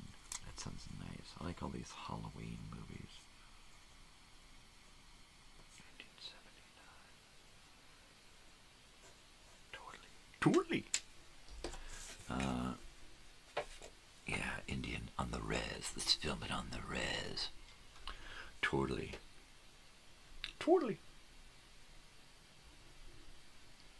Yeah, I always dug those old, like The Car, 1979. Is that The Car? That's a great one, right? Ronnie Cox, James Brolin, just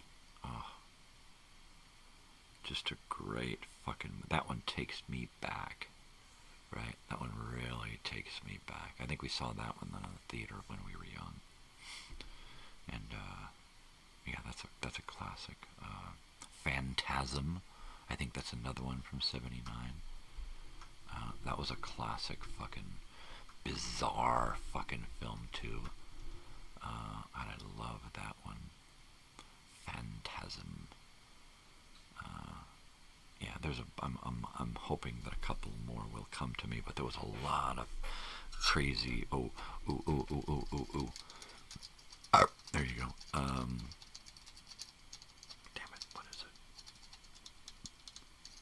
Damn it. God, the fucking damn name of that fucking movie always fucking escapes me. Ooh, Scanners, that's a good one. That was another good one from back then.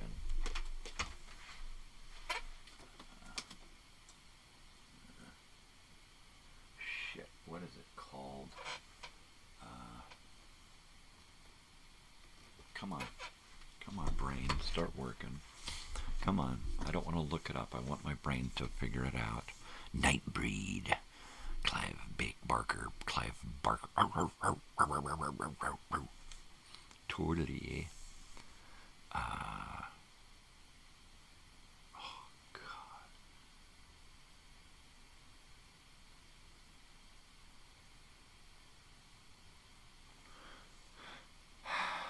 My stupid brain. All right, I'm gonna forget about it, because as soon as I forget about it and leave it alone, it'll eventually come to me. So I'll worry about this bonehead. The Ball is Back. Phantasm 2. Yeah, that's a great series, and I like the fact that that kid, who was really much came out of nowhere as a nobody kid actor, and he never did much, but as he grew up, he kept coming back for episodes of that, right? And he, to this day, he remains like the one true continuity in those movies is that actor. That's fantastic. This is awesome. That's awesome stuff. I'm still trying to think of that fucking movie. Do I have it here? I have to look to see if it's here.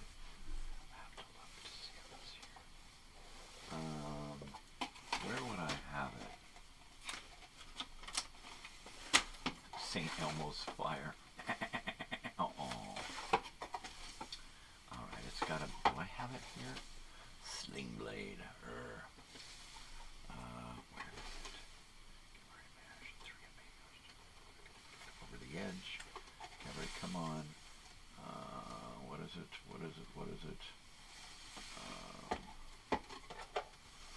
Come on. At least find it in my head. If I can't find it here, let's find it somewhere.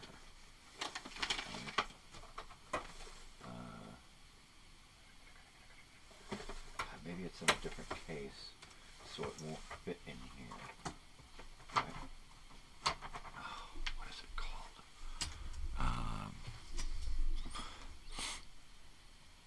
The Tall Man. Yeah, that was a freaky fucking series. I first saw Phantasm, the original one, the very first one, in the drive-in theater in Scottsdale, Arizona, and we were on vacation, and we were coming back from Nebraska, South Dakota, that year, and we stopped off in Arizona to see my mother's father and her two sisters, half-sisters, which looked remarkably like my mother. It was weird as freaky. So one of the sisters, the younger sister, took us to the drive-in theater, and she took us to see Phantasm. Oh, wow.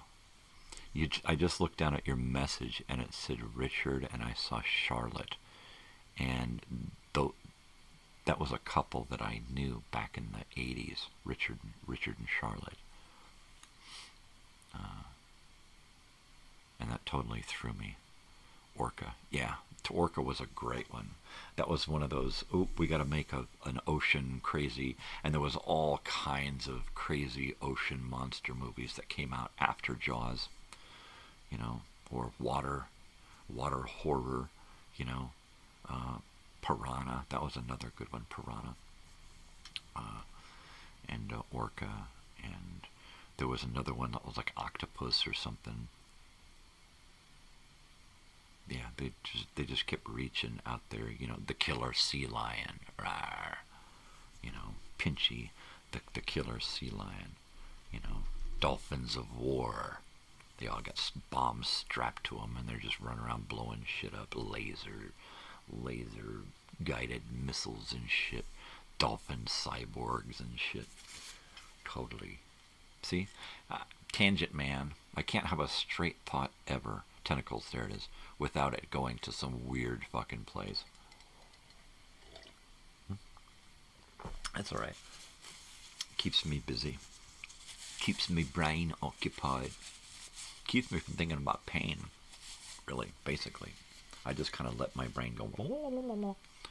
And it just kind of puts the pain over there on that couch. Between the weed and my brain going, I can just kind of detach myself from the pain most mornings.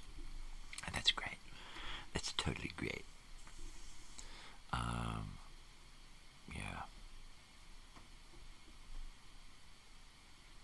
Evil Speak. That's what it is. Evil Speak. And that movie is, I don't know where it is. I think it's in my bedroom, actually. I think it's in my stack of DVDs and VHS on a shelves. I've got two big shelves in my room filled with VHS, mostly DVD, but some VHS, and I think it's in there. But Evil Speak is one of those crazy, obscure movies from my past that, that's a freaky one. Piranha 2, The Spawning, The Spurning. You know what? I don't think I'm real familiar. I've probably seen it. I've probably seen it on the marathon, right? But for my money, the original 1978, with Heather Menzies and that other guy. But that's for me. That's the one, the quintessential one, for sure. What is that guy's name? He's got a weird name. And then later on in the 80s, they did another version of it. Or was it 95? I think it was, something like that. They did another version of it. They repeated it. And it's the exact same movie because it's Roger Corman. He don't change. When he repeats a movie, he just repeats it. He changes very little because it costs money to change stuff, right? And the remake following the 1978 one has got William Catt and Alexandra Paul, and yes, 95, and it's got a very young Mia Kunis in it, very young, little tiny, little itty bitty little girl. She's just adorable. I'm scared of the water. I don't want to get in. And then all her friends are getting eaten, and she has to save the day. Spoiler alert. Oops. Totally. But those two Piranha movies, that's it for me. Oh man, I've seen the other ones. I've seen the one like where they're in Lake Havasu.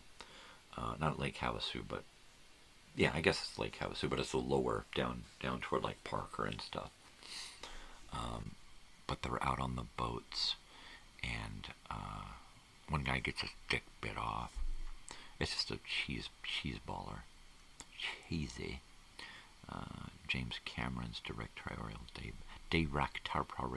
debut. Well, what year was that one?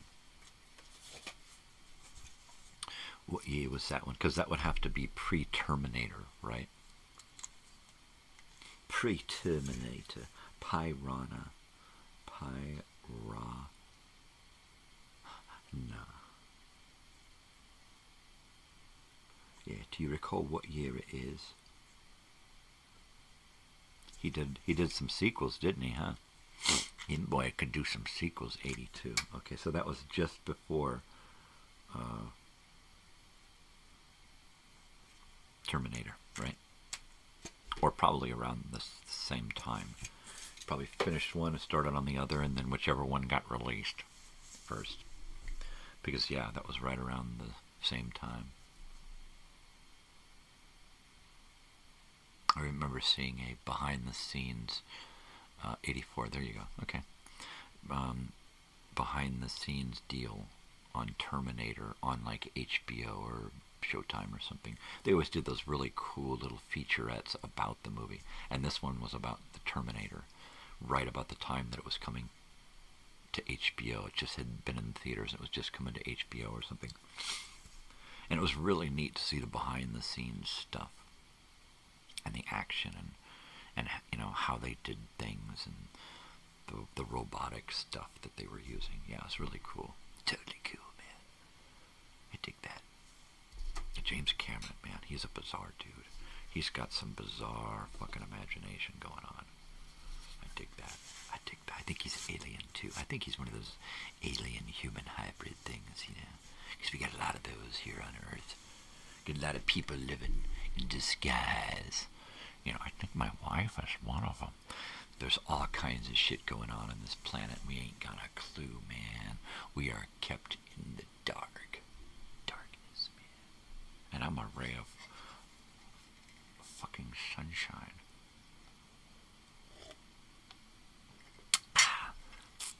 But we are. Oh, The Abyss. That's another good one. Yeah. Yeah, James Cameron, man. Dude kicks ass. Another Bill Paxton. He had a hard on for Bill Paxton, right? I mean, what, a half dozen movies at least, right? Come on. Like, you know, come on. Ed Harris. Oh yeah, baby.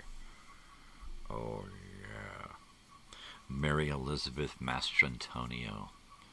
I loved her in Robin Hood, right? Oh, she played a great Maid Marian. Oh, man. Talk about getting a boner. Yeah, she's awesome. She's a crazy. But in The Abyss, the most fantastic, realistic,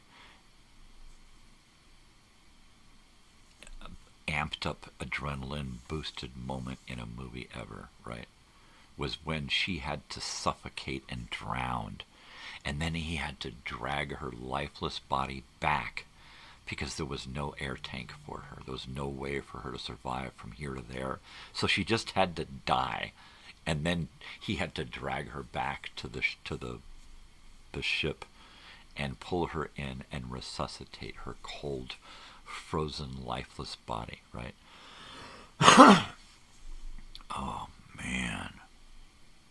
Oh. And Michael Biehn losing it, right? Fucking losing it. Oh, what a great fucking movie, man. James Cameron, that dude kicks ass, right? Like I said, I haven't watched a lot of movies that were made in the last 20, 25 years. Not a lot. But I have seen a few, and, you know, James Cameron, man, he kicks ass. Oh, yeah. Yeah, when she had to drown, man. When she had to drown, that was just crazy. And she's like, no, you have to do it.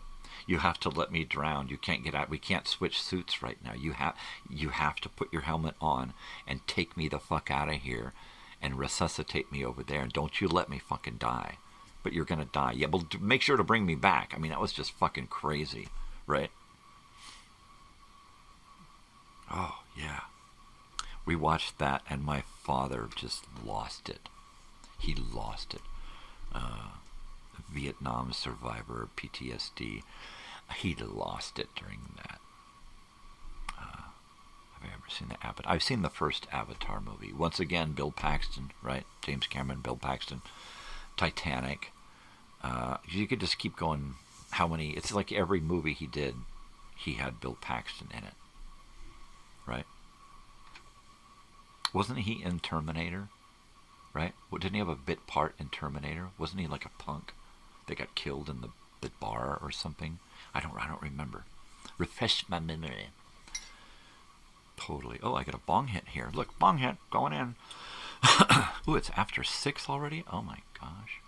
How time flies.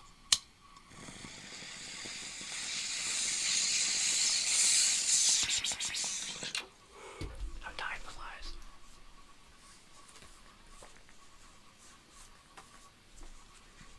We got a TV guide here from October 1977, October 4th. Let's go to Wednesday. Wednesday, October 4th, 1977, at 7:30, Hollywood Squares. Tony Randall, Jonathan Winters, David Brenner, Rosemary, Sandy Duncan, George Gobel, and Paul Lynn. Ooh, and also a documentary. That's Hollywood. Ooh, where they look at different movies throughout history. That's great. Okay, at 8 o'clock, Wednesday, October 5th, 1977, 8 p.m. 8 is enough. Tom is upset because Abby's love is cooling. Ooh. And the Bradford girls try to reheat the romance. Ooh. Now remember, in the first season of what you call it, 8 is enough, there was a different mother, there was a different mom, and the show was a great show, but the actress who played the mom at the end of the first season, the actress really died. She died of cancer. And so when they came back to do the second season, it was under a dark cloud. It was really heavy. And they had to literally get used to acting without her as the mom, because everybody had grown to look at her as the mom. And then they brought in Abby, and they started to interject her into the household. And, yeah, heavy show. I love that show. That was great. Let's see, what do we got here? True Lies. See, there's another one. Bill Paxton. There you go. Good Times. Nova, the Williamsburg Fire. Examines the restoration of colonial Virginia City. Wow. Mary Tyler Moore. Gunsmoke.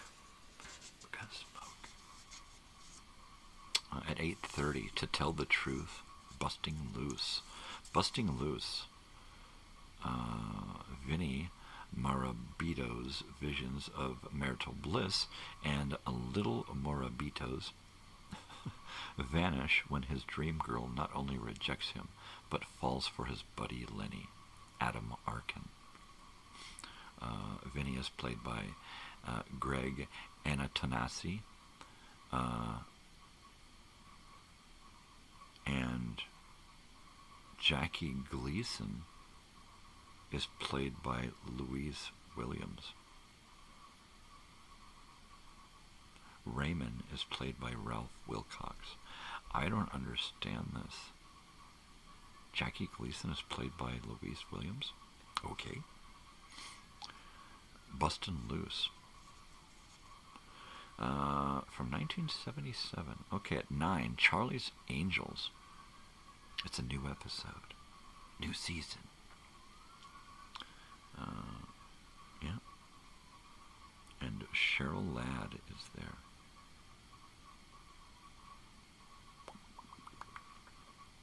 Also, at 9 is Kiss the Girls and Make Them Die, 1966. A spy spoof. There you go. A movie, a study of a child abuse. Mary Jane Harper Cried Last Night. Ooh, Susan Day. Mary, it's a 1977 TV movie. Wow. Bernie Casey's in that. Kevin McCarthy's in it. That's wow. Wow. I said wow, dude. A drama called Childhood. It's Ireland's struggle for independence is the background for an only child a Frank O'Connor autobiographical short story. Merv Griffin, Torn Curtain, 1966, Alfred Hitchcock, Class of 44, 1973. And then at 10, we have Beretta, a new episode, because it's the first of the season. 3 Artists in the Northwest, a documentary about 3 artists in the Northwest. Shut up. At 11:30, some syndicated Starsky and Hutch at 11:30. Also, Johnny Carson, Gabe Kaplan, Anne Margaret, Florence Henderson, and plant expert Thalassa Crusoe. At 1, Tomorrow is Tom Snyder. And it doesn't say who's on there. We're going to look at this TV guide here real quick, and we're going to look at some tobacco ads. This is the one on the back. We looked at the one yesterday, the other one yesterday. So this is one, right? And oh, look at that. That is a great ad. Oh, look at that. That is a great boulder. Here we go. Look at that. Look at that ad. The Chevy Chevette. Look at all of those things that they show you in the car and about the car. That is a great paint job. I love that color. I want that little car. I used to have a Geo Metro. That was really cool. Yeah. Okay, so we got 1 cigarette ad so far. One. Keep count here. 1. Terminator 2 Judgment Day. Another great fucking movie with that kid in it, that whiny voice kid.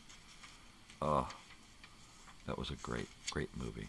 I love to just hate watch that movie. I love it to death, but I love to hate watch it because it's so cheeseball, right? My wife and I, we love a good cheeseballer. Okay, here's number 2. And this one is comparing Kent to all these other brands, right? Isn't that cute? Isn't it cute how they do that? So that's number 2. Are we keeping track? Oh, look, somebody finished the crossword here. Somebody actually finished it. And they're all filled in. We can't read it because it's light. Somebody did it in pencil, of course, because they were smart. Edward Furlong. That's it. Eddie Furlong. So we're at number 2 on the cigarette, the tobacco ads, if you will. And this is 1977, so we've already got Elvis stuff for you. Memorabilia, Book of Days, posters and stuff. Oh man, it's coming out already. They're coming out already. Yes, totally. And we are going to buzz through this TV guide real quick and see if we can't catch. And oh, see, there's one inside the TV guide there. Tareyton, whatever. How do you say it? I don't know how to say that shit. I never smoked Terrytons. Oh, and this T-shirt one here. Oh, that looks cool. Look at these cool T-shirts you can get. Right? I actually have a Starsky. It's got Starsky's face on it, and it's got all kinds of cool stuff around it. It's totally Starsky. So we're at 3 on the cigarette, on the tobacco ads here. Oh, there's another one, Real. There's another one. I don't remember hearing about Real cigarettes either. What happened to him, Eddie Furlong? He's fat and overweight and bald and unemployed. I have no idea. Wait, no, that was me. Yeah, so this is 4, I believe. Real is cigarette ad, tobacco ad number 4 in the TV guide. Oh, look, and another one. Just down the road there's another one for Real. So that's 5. But it's a repeat. I've never seen a repeat. Right? Wow. And to get it there in the actual middle of the week there, That's pretty heavy. That's pretty heavy. A lot of Elvis stuff. The Elvis Presley story, memorabilia, an Elvis movie, right? Sheesh, all kinds of stuff. Let's see, can we find us any more tobacco? The Trial of Lee Harvey Oswald. I remember that Sunday night movie.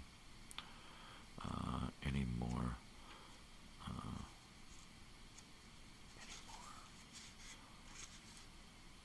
Walt Disney's Treasure of Matacumbi. Robert Foxworth, Joan Hackett, Peter Ustinov, and Vic Morrow. I don't remember that. That's Sunday night. Let's see. Tobacco. We're at 5, all right. So we need 2 more to go to get to our limit. And there's another reel. So there's 6. There's 6 reel, right? And let's go ahead and look at that for the night. Fish gets arrested. Oh no. Oh no. And Operation Petticoat, Sex Riddle, has Pink Sub in uproar. Sex Riddle. Ichibar. So that's 7, right? Right? 7? Was that 6 or 7? No, that was 7. 7. That's crazy.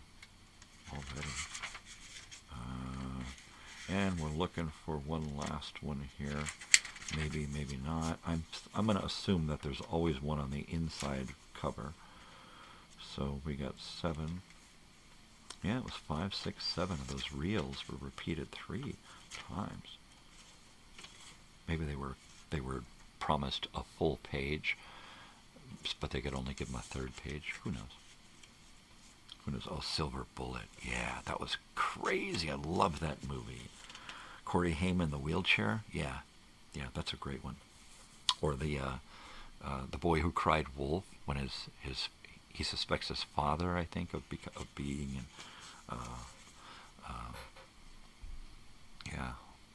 Unmalo. Here we go. I love this one. Pall Malls. They had such great artwork. They were just really colorful and simple and bold, right? I'd smoke them just because they fucking looked cool. Hey, check out my pack. So that's 8. That is 8 right there. This is the most I've seen in a TV guide ever. This is a great looking TV. I wish I had one of these TVs. That color track by RCA, that wooden console there. That's beautiful. That is a beautiful looking TV. So 8. And here's a Rally. That's 9.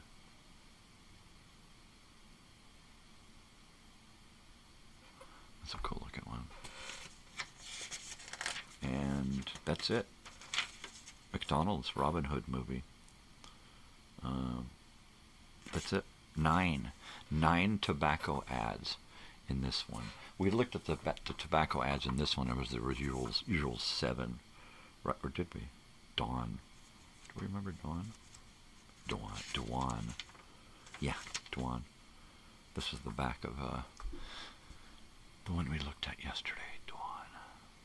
Everett McGill, One-Eyed Preacher Wolf. Oh, crazy. Crazy! It was crazy. All right, Wednesday. And we are going to look at Wednesday evening real quick and check out what's coming on tonight, October 22nd, 1975. Hollywood Squares. George C. Scott, Trish Van Devere, George Hamilton, John Davidson, Suzanne Plachette, Rosemary, Dom DeLuise, Rich Little, and Paul Lynn. Oh my God. What a crazy combination, right?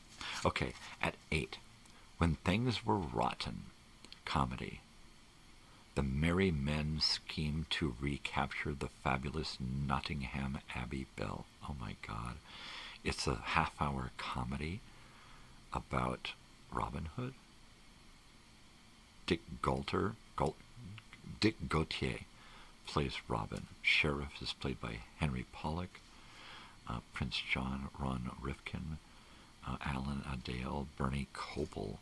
Bernie Kopel was on Barney Miller, right? Wow. Let's see. Bertram, Rolando, Richard Dimitri. We got Dick Van Patten is in this. David Sabin and Misty Rowe as Maid Marian. Never heard of it. That sounds pretty bizarre. I have to write it down. When Things Were Rotten. Wow.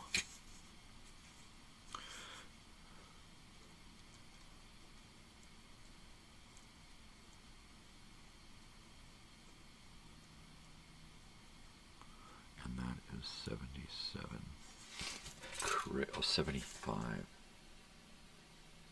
sorry. There we go. The last one was 77. That's crazy stuff.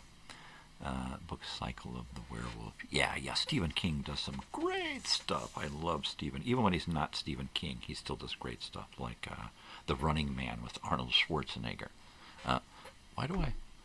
Why am I just leaving it there? Oh, cigarette ads. My apologies for a static camera looking at my coffee. And thanks for looking after my coffee. Oh, you let it go cold. What were you thinking? What the heck were you thinking? When Things Were Rotten. Great. All right, Little House on the Prairie, also at 8, October 22nd, Wednesday, 1975. And it is a new episode, of course. Tribal Eye, a documentary. Secrecy surrounds the art and customs of the Dogon, a West African tribe visited in this episode. Oh, interesting. Here. This is totally serendipitous, but Tony Orlando and Dawn, they have their own little variety show, and that's on at 8 as well. Isabel Sanford and Dom DeLuise are the guests. That's great. That is great. Isabel Sanford. She plays Wheezy on The Jeffersons. Totally. Wheezy. Wheezy. Wheezy. I don't even remember her fucking name. It was just Wheezy. Okay, at 8:30, That's My Mama. That was a funny show. That was a funny show. At 9, Beretta, of course. Doctor's Hospital. George Peppard is in that. Wow. He did a lot of fucking shit on TV. Great performances. Yep. Part 3 of Jenny Lady Randolph Churchill. Cannon, oh, my favorite crime drama at that time. William Conrad, of course. Remember Everett in Quest for Fire. Oh, Caveman. Oh, I love Quest for Fire. I keep trying to talk my wife into watching that. And I said, you remember the movie Caveman? She says, oh yeah, I love that movie, right? And I said, well, this is like Caveman. Because they don't talk in it, right? She says, and I said, it's the drama, and she said, I don't know. Yeah, Ron Perlman, he's good in that. Daryl Hannah, isn't Daryl Hannah in that? That's a great one. Oh, baby, Daryl Hannah. Isn't she the one that gets nailed?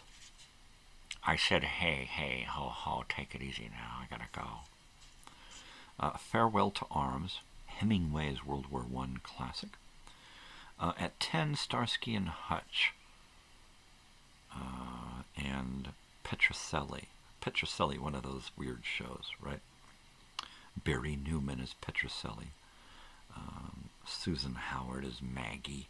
Albert Salmi. I always want to say Salami. But Salami is the guy from the White Shadow. right. 11:30, Johnny Carson, Fred Astaire, Tony Bennett, and pianist Bill Evans. Oh, here it is. The 1974 movie, The Day the Earth Moved. Jackie Cooper, Stella Stevens, Cleavon Little, William Wyndham. That movie is actually on my channel. That's a good movie. That is a really good movie. One of my favorite Jackie Cooper movies. He plays a drunk gambler pilot. And Banachek is on at 11:40. Tomorrow with Tom Snyder at 1 a.m. Betty Hill, who claims she and her husband were taken aboard an alien spaceship in 1961. Betty Hill. Wow. That's great. And into tomorrow. And then we'll pick it up again tomorrow and check out some more stuff. We're just about 20 minutes to the top of the hour. I think we're just going to go this morning until my wife kind of comes out this morning, and we'll just play it by ear there as well.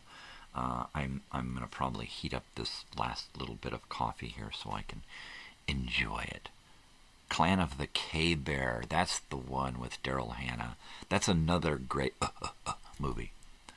Of course, you make one, and there's somebody else that comes along and says, oh, well, here's mine, and then they do theirs, and then here's mine.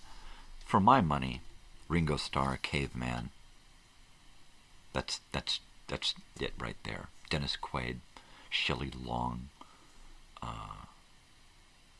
Just a brilliant fucking comedy. You know, great old times, old school special effects. You know, just beautiful, beautiful. But Daryl Hannah, woohoo! Watch it now, watch it. Isn't that the girl that's married to Neil Young? If I'm not correct, if I'm not mistaken, she's a director now too. And she's tall.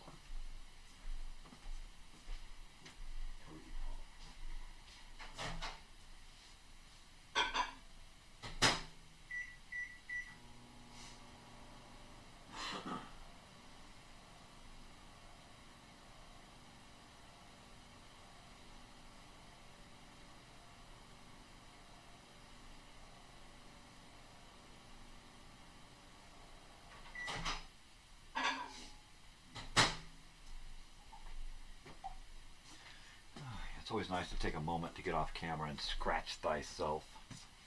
It's morning, you know, so guys like to scratch their parts in the morning, so I gotta wait to get off camera to do a little scratch. I gotta scratch my belly. Yeah, baby. I'm telling you. Okay, hot coffee. Let's get it while it's hot. The Mermaid and Tom Hanks and Splash. Yep, that's a great. That's a great first boom for Tom Hanks, right? And it doesn't hurt for Ron Howard, right?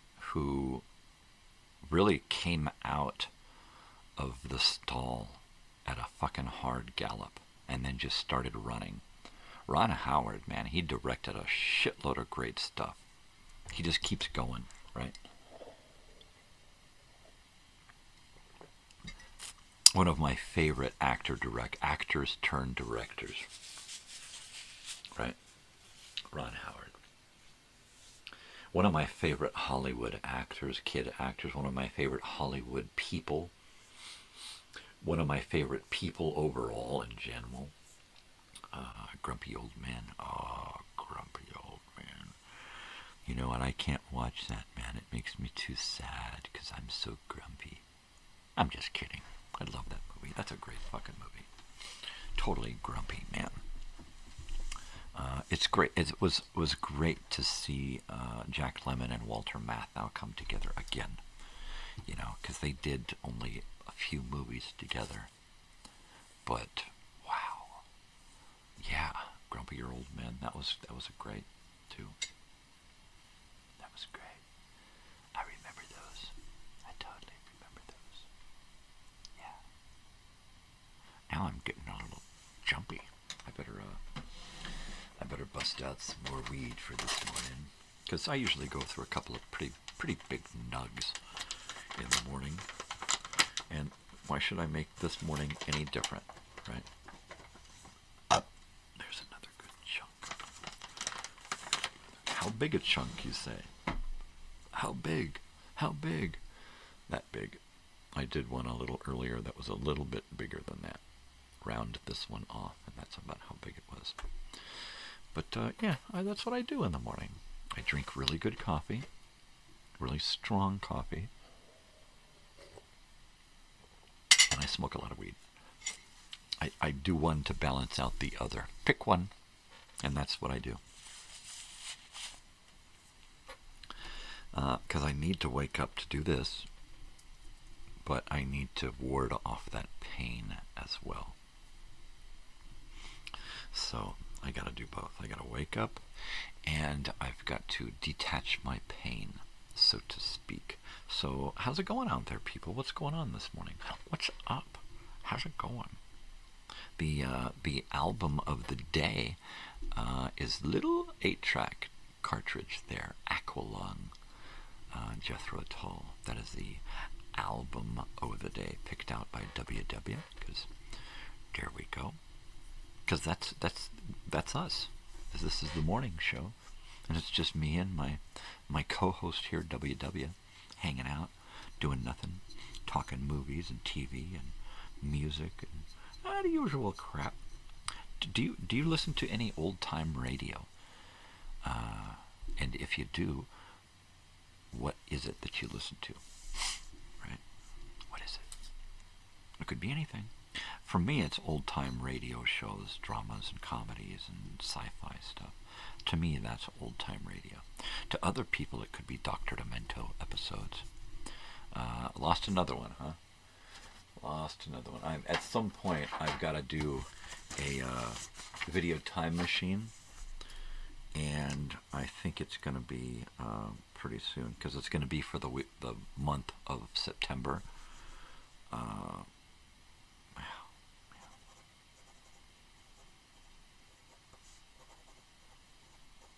Didn't he pass away a while ago? There I go again. There I go. Yeah, bummer. Yep.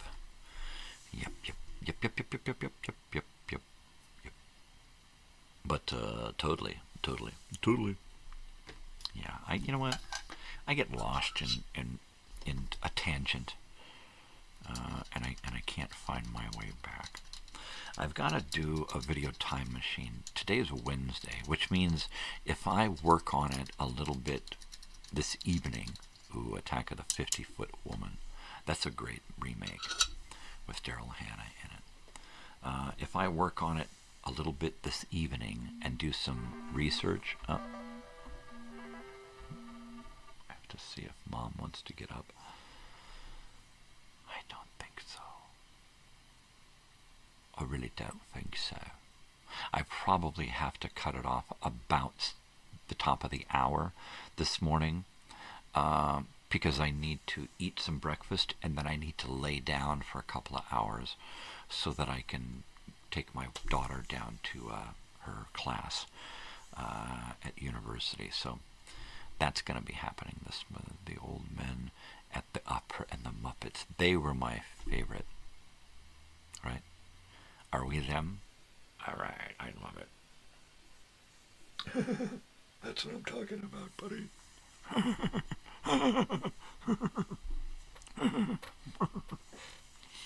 Yeah, totally my style, eh? I love the Muppets. I want to be a Muppet. I wish somebody would make a Muppet of me, right? Maybe I should. I should make my own Muppet. Get the styrofoam, shape the head, the hard styrofoam stuff, so you can shape the top of the head and the chin, and then cover that with a fabric, the appropriate felt, Randolph and Randolph and Mortimer, right? Those are the two guys from Trading Places, the old guys. That was Randolph and Mortimer, right? Yeah. Those brothers that bet on the lives of Dan Aykroyd and Eddie Murphy. Randolph and Mortimer. I kid you not. That's right. Trading Places. See, you and I are on the same wavelength here. I love it when that happens, right? I love it when a plan comes together, totally. Yeah. That's it, baby.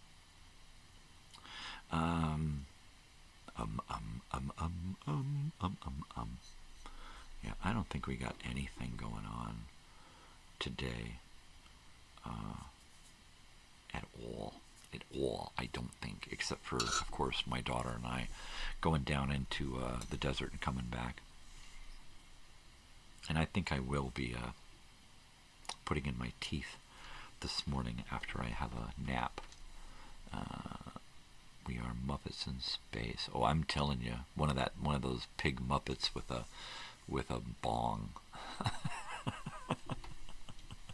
Pigs in space. Today on Pigs in Space, Miss Piggy is running from an ensign in love. But it's only because he's been injected with Dr. Evil's secret love potion. I'm just making this shit up. I used to love catching the Muppets on TV. Because it was always such a Jerry Garcia. It was always Robert, John Denver. There was always such great people on there, right? I mean, Mark Hamill, right? Everybody was on that show.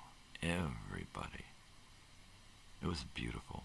That is a show that I really, really, really should start watching from the beginning.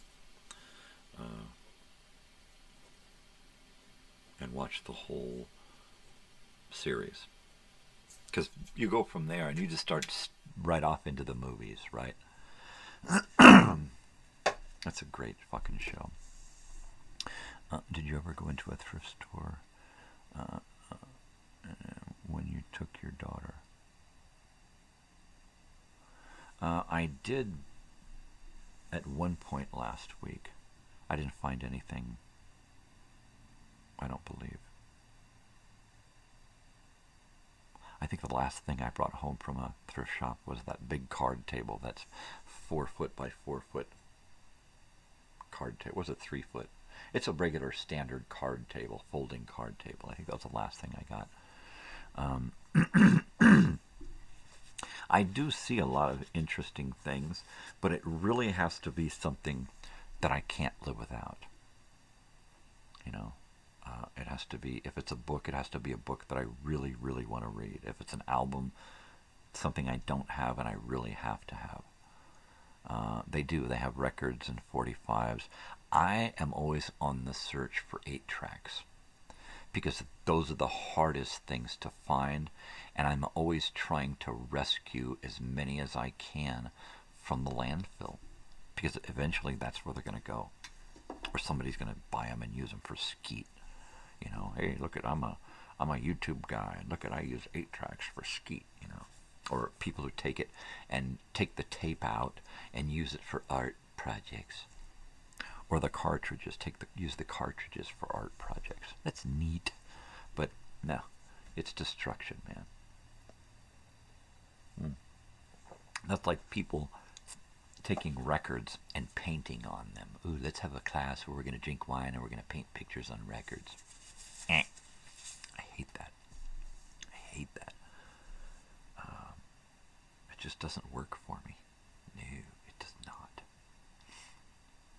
I just, I appreciate stuff like that too much to want to see it destroyed in any fashion, or just forgotten about, right? So I try to rescue stuff when I can. 45s, they ask too much for 45s and records and 8-tracks and stuff at thrift shops. Sometimes you get a good thrift shop where it's, they're asking 50 cents a buck for a tape for a record or something. Sometimes you go to a thrift shop and they're asking $6 for a record, $2 for a 45, and I'm like, you got to be kidding me. So it's really got to be something I want, or it's got to be at one of those shops where I can buy a whole box of 8 tracks, because I can say, you know what, these say 50 cents each. Can I give you X amount for the whole box? Yeah, sure. I do that all the time. Come home with a couple of boxes. My wife just goes, oh, why? Why? It's my retirement, dear. Yeah, I'll retire your ass. My dad has 3 8-tracks in his Pontiac Firebird. Does he have a player? And does he need his 8 tracks refurbished? And does he need more 8 tracks? Right? Because if you want, all you have to do is, I know you'd have to make a profile, or I don't know if you can send personal messages on YouTube, right? If we're subscribed and we're friends, can you send personal messages? But I'm leery of giving out a phone number or anything on here. Let's Dance, David Bowie. Tattoo You by the Stones. 2 of my fucking favorites. But all you have to do is contact me directly, and I'll hook you up, brother. You send me his tapes, and I'll refurbish them and send them back to you, along with a few others. I'll send you a fucking case of 8 tracks, right? Because I just want to share these fucking things. And if he's got a player that works, Bat Out of Hell, of course. I was going to say, does he got Bat Out of Hell? Because everybody's got. You got Chicago 9? Because everybody's got that too.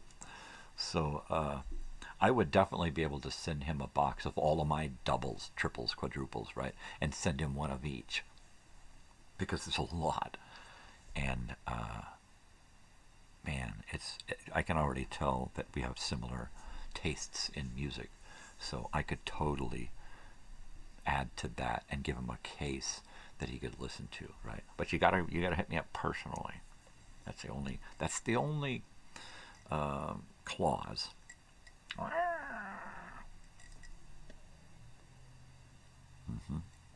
We're getting close to the top of the hour here. They're long gone with the car too. Oh, had. Now I see had. I thought it said has. Had. Well, that's a bummer. I'm sure somebody else is probably driving that car with the 8 tracks and stuff still in it, and probably have added to it, because I would totally. I can't wait to get my 8-track player into my van and start using them fuckers driving. That's going to blow people's mind. Oh, let me change the 8-track. Man, here, we're going to pick one out. Right? Just blow their mind. Just blow their fucking mind, baby. All right, so I got a bong hit here. We're going to do it because it's probably going to be the last one of the morning here. He totaled it. Oh, long gone. That's long gone right there. That's a bummer. Classic car, classic, classic stuff. I hope he's all right. But yeah, man, I'm telling you, 8 tracks are the way to go. I'm totally always trying to get people into it. Hey, man, you want to collect? You want some tapes? You want the machine? But like, no, man, that's cool. I don't want that shit. What are you? You freak. Early 80s, yeah. I totally. We wrecked a lot of cars in the 80s, man. We lost a lot of, between the movies and TV shows and us partying, we lost a lot of fucking good cars in the 80s. Just totaled the shitload, alright? Going in, cover me. Bing, bing, bing, bing. Sack Blabbeth.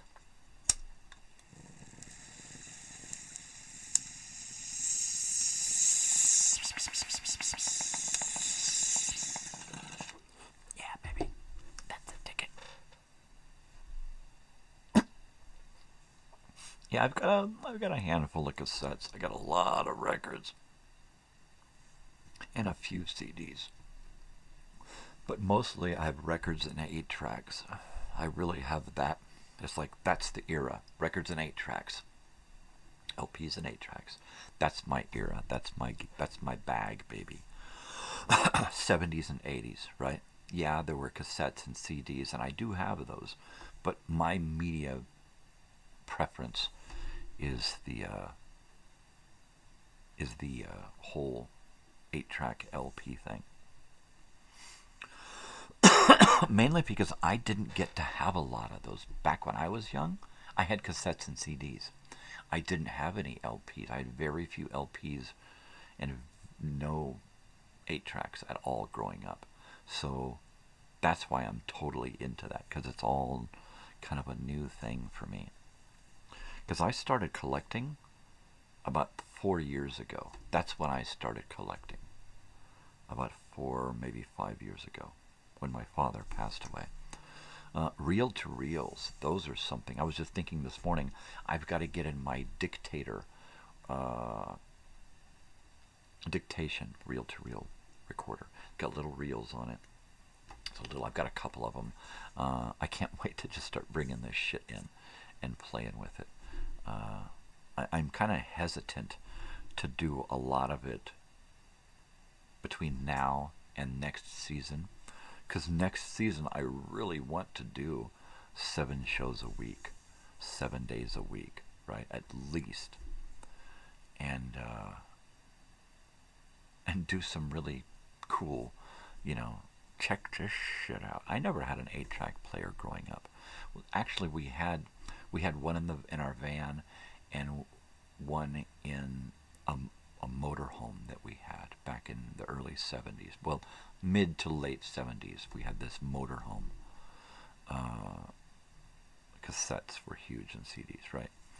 But we had this motorhome, an old Sightseer 2 motorhome, that had a 8-track player in it. And I think we have a couple of photos of that particular motorhome, and looking at the front of it from inside and seeing the player and a couple of tapes there. I wish I could make out which tapes they were. Probably Sonny and Cher. Simon and Garfunkel. Seals and Crofts. Why? I don't know. Totally. So at some point in the next little bit, we're going to be wrapping it up here. Tomorrow we're going to be doing more of the same. We're just killing time until we start in earnest the October month. And we're going to get into Halloween themed stuff every day. We're going to do the regular stuff as well as Halloween themed stuff. I'm really hoping I can get my act together and at the very least clean off my desk and bring in 8 tracks to look at so we can start going through those.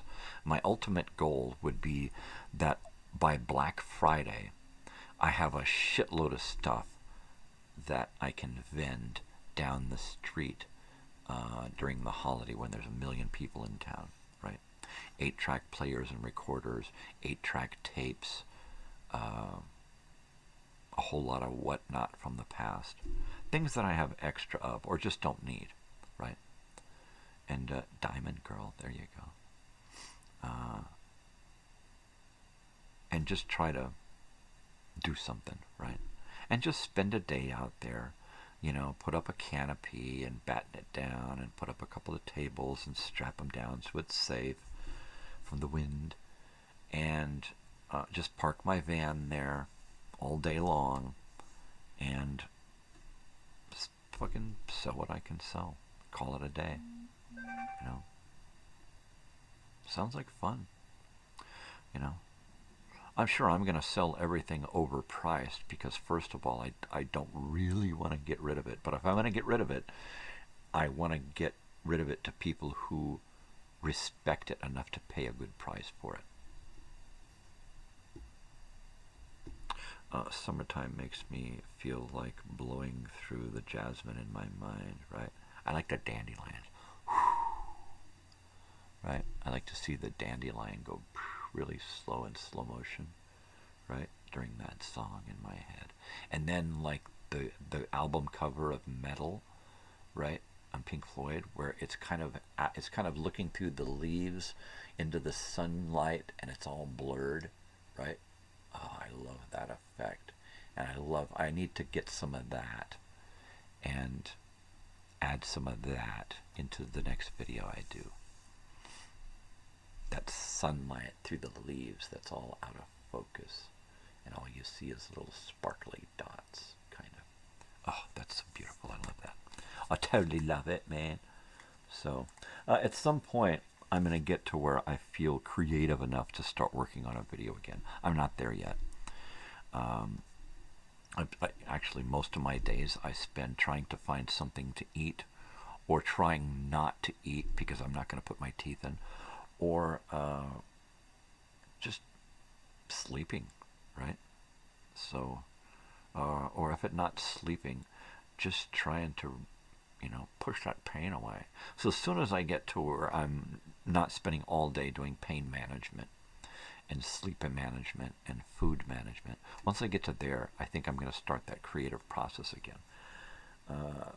This room is such a disaster over here. It stifles my creativity as well. So at some point, all of the stars are going to align, and I'm going to be able to focus and do something. And it's going to be probably a 3-minute video. It might even be a music video. Summer Breeze, that's it. And yeah, get into making videos again. Totally.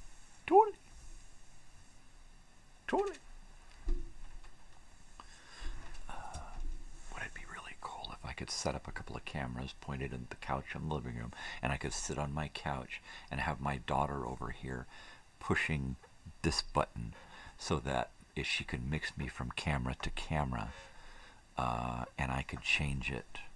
I could do that, or I could do this, or I could just do this, or this, or that, or this, or that, right? So that would be neat. She's helped me before, but because of her school stuff and studies and her trying to go out and do stuff, I don't usually harass her for help.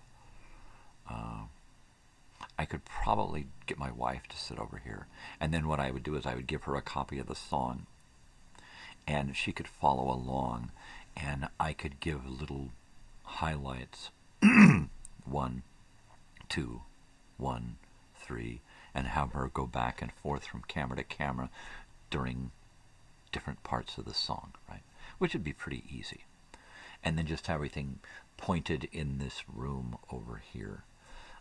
Hang a couple of backdrops and from some of the angles, so all you see is black behind me, and have some of the angles where you see old vintage stuff behind me.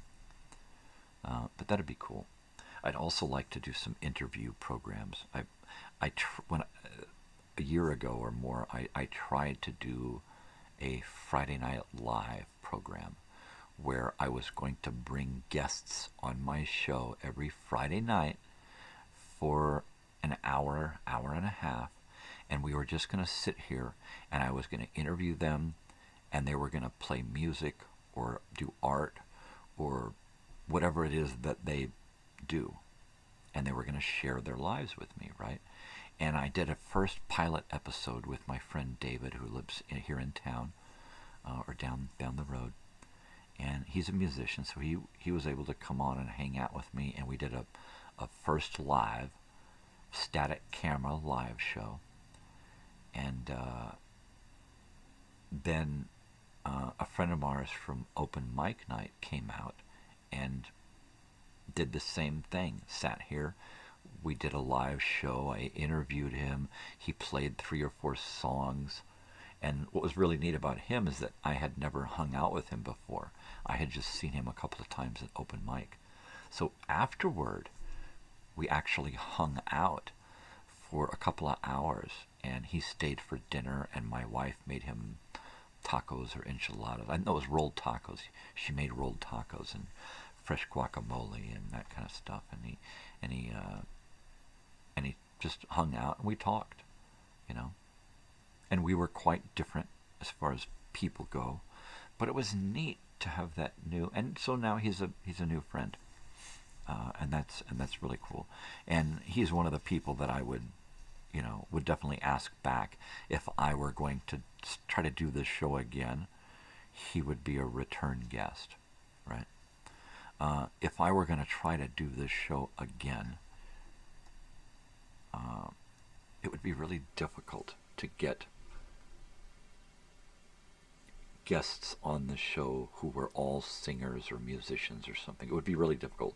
I could get one a month at least from this town because there's so many. But to fit the bill every week with an artist, music artist, that would be difficult. There are a lot of artists out here, painters and sculptors and that kind of stuff. So I could go that route as well, but I would really have to seek these people out, right? And then give them something to look at that says, wow, I'd like to be on this show, right? And I don't have that. So that's one of those things that's kind of holding me back from getting that done, to having a Friday Night Live show, is really being able to get on regular guests in the studio or in a chat, because I could do it in a chat and it would be a lot easier to reach a whole lot more people. But still, that's where you get butt gin. But still, it would be, difficult to get a guest every week. I would literally have to have a couple reoccurring guests that come on every couple of weeks, and that's hard too. I really tried when I first started doing this channel. I really went out of my way and tried to get my brother involved, because he is one of my most favorite people and most favorite characters, right? And because I'm just a black sheep, it's hard for he and I to get lined up, right? And so that's unfortunate. But I really, really wanted to have my brother and or friends from the past, my Elsinore brothers, kids that I grew up with, right? I really, really wanted this to be that, this channel. And so I'm disappointed in a way that I've been doing this for a couple of years now, and I have yet to really get anyone from my past involved. As much as I want to, and as much as some of them want to get involved, it just doesn't work, right? Sounds good to me.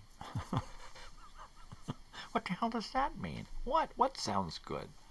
Clue me in. Everything sounds good to me, right? Bong hits. That sounds good to me. That's probably what we're talking about. But God, I really, really wanted it to be that. I really, really wanted it. So every week on a Friday, I was having an Elsinore brother live on the show, doing something, talking to us about something from the past, the present, the future, whatever. And it maybe eventually it'll get there. Maybe I'm just too weird for people to, bingers, yeah, maybe. Maybe I'm just too weird for people, and people from my past, because everybody left me in the dust. And I literally reverse Van Winkle. I'm living in the past. I fell asleep and woke up 45 years ago. And that's just the way it is. And I can't help it. And so everybody else is living in the now. And they're looking at me going, dude, you're some kind of weird throwback. Talk about a caveman, right? He's an 8-track man.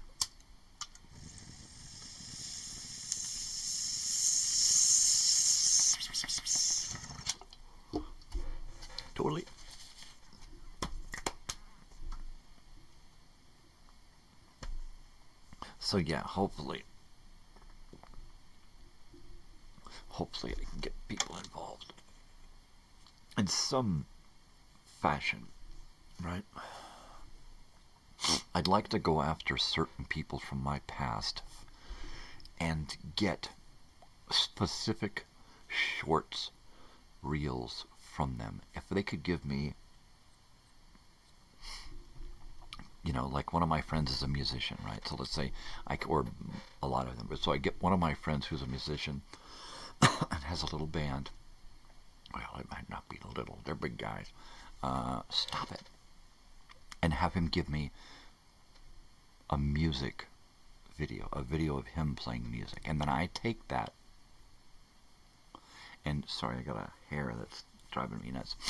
So I'll take that and then turn it into a video, right?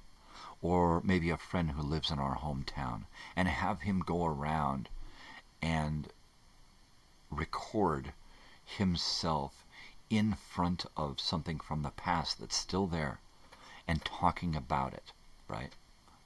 And what I can do is I can give him research material and parts of a script that he can memorize and read, and then have him record himself doing that, and then have him record other elements, and then I can use that to edit together with other elements and turn it into a little piece, and then air that like on Sunday mornings, and do a live later Sunday morning. So rather than start at 5, start at 7 on Sunday morning, and do from 7 to 9, or 7 to 8:30, and do like an hour and a half to 2 hour show, and air short videos that people have sent me, and possibly have on a live guest.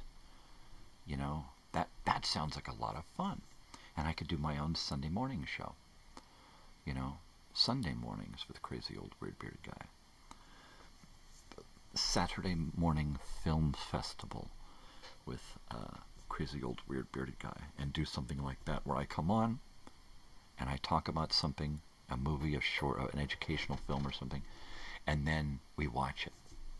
And then I might do commercials in between, so that it's stretched out for like, I got a 30 or 40 minute educational film, and so that I tack on an opening, a beginning to it, 10 or 15 minutes talking about it, and then we air it with maybe a commercial break in between, and then we wrap it up so that it lasts about an hour, right? And do a show like that on it's time to go. I hear a noise. Anyway, that would be neat too.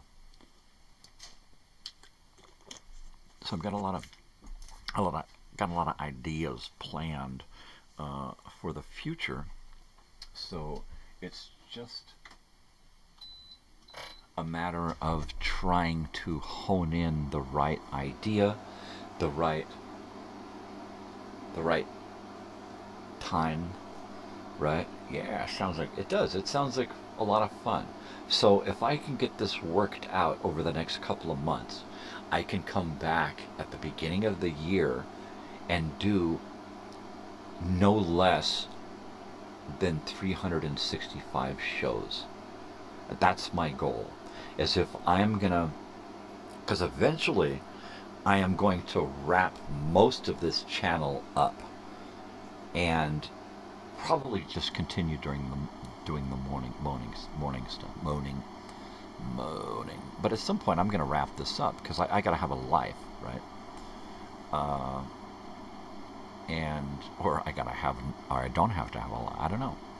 So, but if I'm going to do next year, I think I'd like to go out big and do an entire year, 365 shows, no less, which means that some weeks I'll do 8 or 9 shows, so that some weeks I don't have to do a weekend show and I can leave town, or some weeks I don't have to do anything other than the morning shows, because I put in a couple of extra shows. So the ultimate goal for next year would be to just do as many shows as possible and almost wrap this up, like, because that's going to be season 5 next year. That's a lot of seasons. That's a lot of episodes. This season here, season 4, is probably going to go into pretty near 200 episodes, right? Because we've got, like, 3 months left. So we're probably going to get there. It is pretty ambitious. But so was doing this show every single day. That, to me, was like, no. There's no way I could keep that up for a couple of months, let alone a couple of years, right? And it's taking the time off that helps me do it, right? It really is. But I notice that when I take the time off, I really miss it. So it is ambitious to think about doing no less than 365 shows next year, live shows. But if that's all I concentrate on, is that and the little videos to put in the weekend shows, I think I could do that, right? And then, like I said, if I do a live Minecrafting Monday once or twice a month or more, and then on a Friday night, occasionally, I do a Friday night live or a Friday night special or something like Halloween, then I could get away with not having to do them every weekend, right? And still hit that 365 and surpass it, right? And if I survive physically,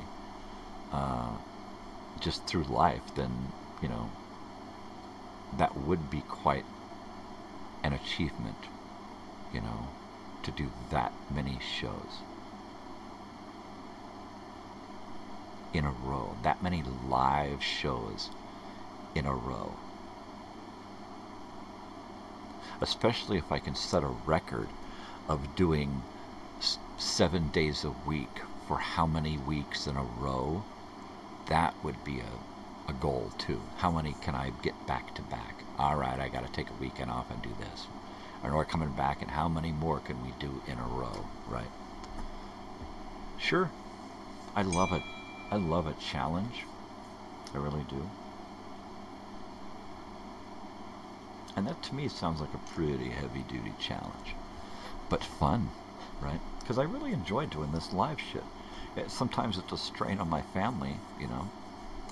But not really, because I do this stuff so early that, you know, they're barely involved, you know. So I get away with a couple of hours of a show before my house even starts to wake up. The weekend shows, they're going to be a little different. I don't want to record a show and then just air it live, you know, previously recorded. I might once in a while, just to be goofy. But for the most part, live, just live. Even if I just come on and say, all right, here, I'm live, and let's watch this movie. And then I put the movie on. And then I get done and I just talk about the movie. I think that's going to be an easy show to do, you know. Same thing with the Sunday show. I'm trying to set it up so that I come on, I talk, I do my opening monologue, and then we go into a video. And then I do my in-between, we talk about that video, and then we introduce another video, and we introduce a guest, and we have a guest come on, talk on a video chat, or I air an interview that I did with somebody, you know, the never-ending live show, right? That's and a telethon. I want to do a live telethon. I've done 2, I think, and I want to do where it lasts. I think 7 or 12 hours was the longest I did a live show, and my graphics computer started to glitch out on me, and I had to end it. I couldn't come back, and then I had technical difficulties and stuff. I think 7 hours. I did a 7-hour live show.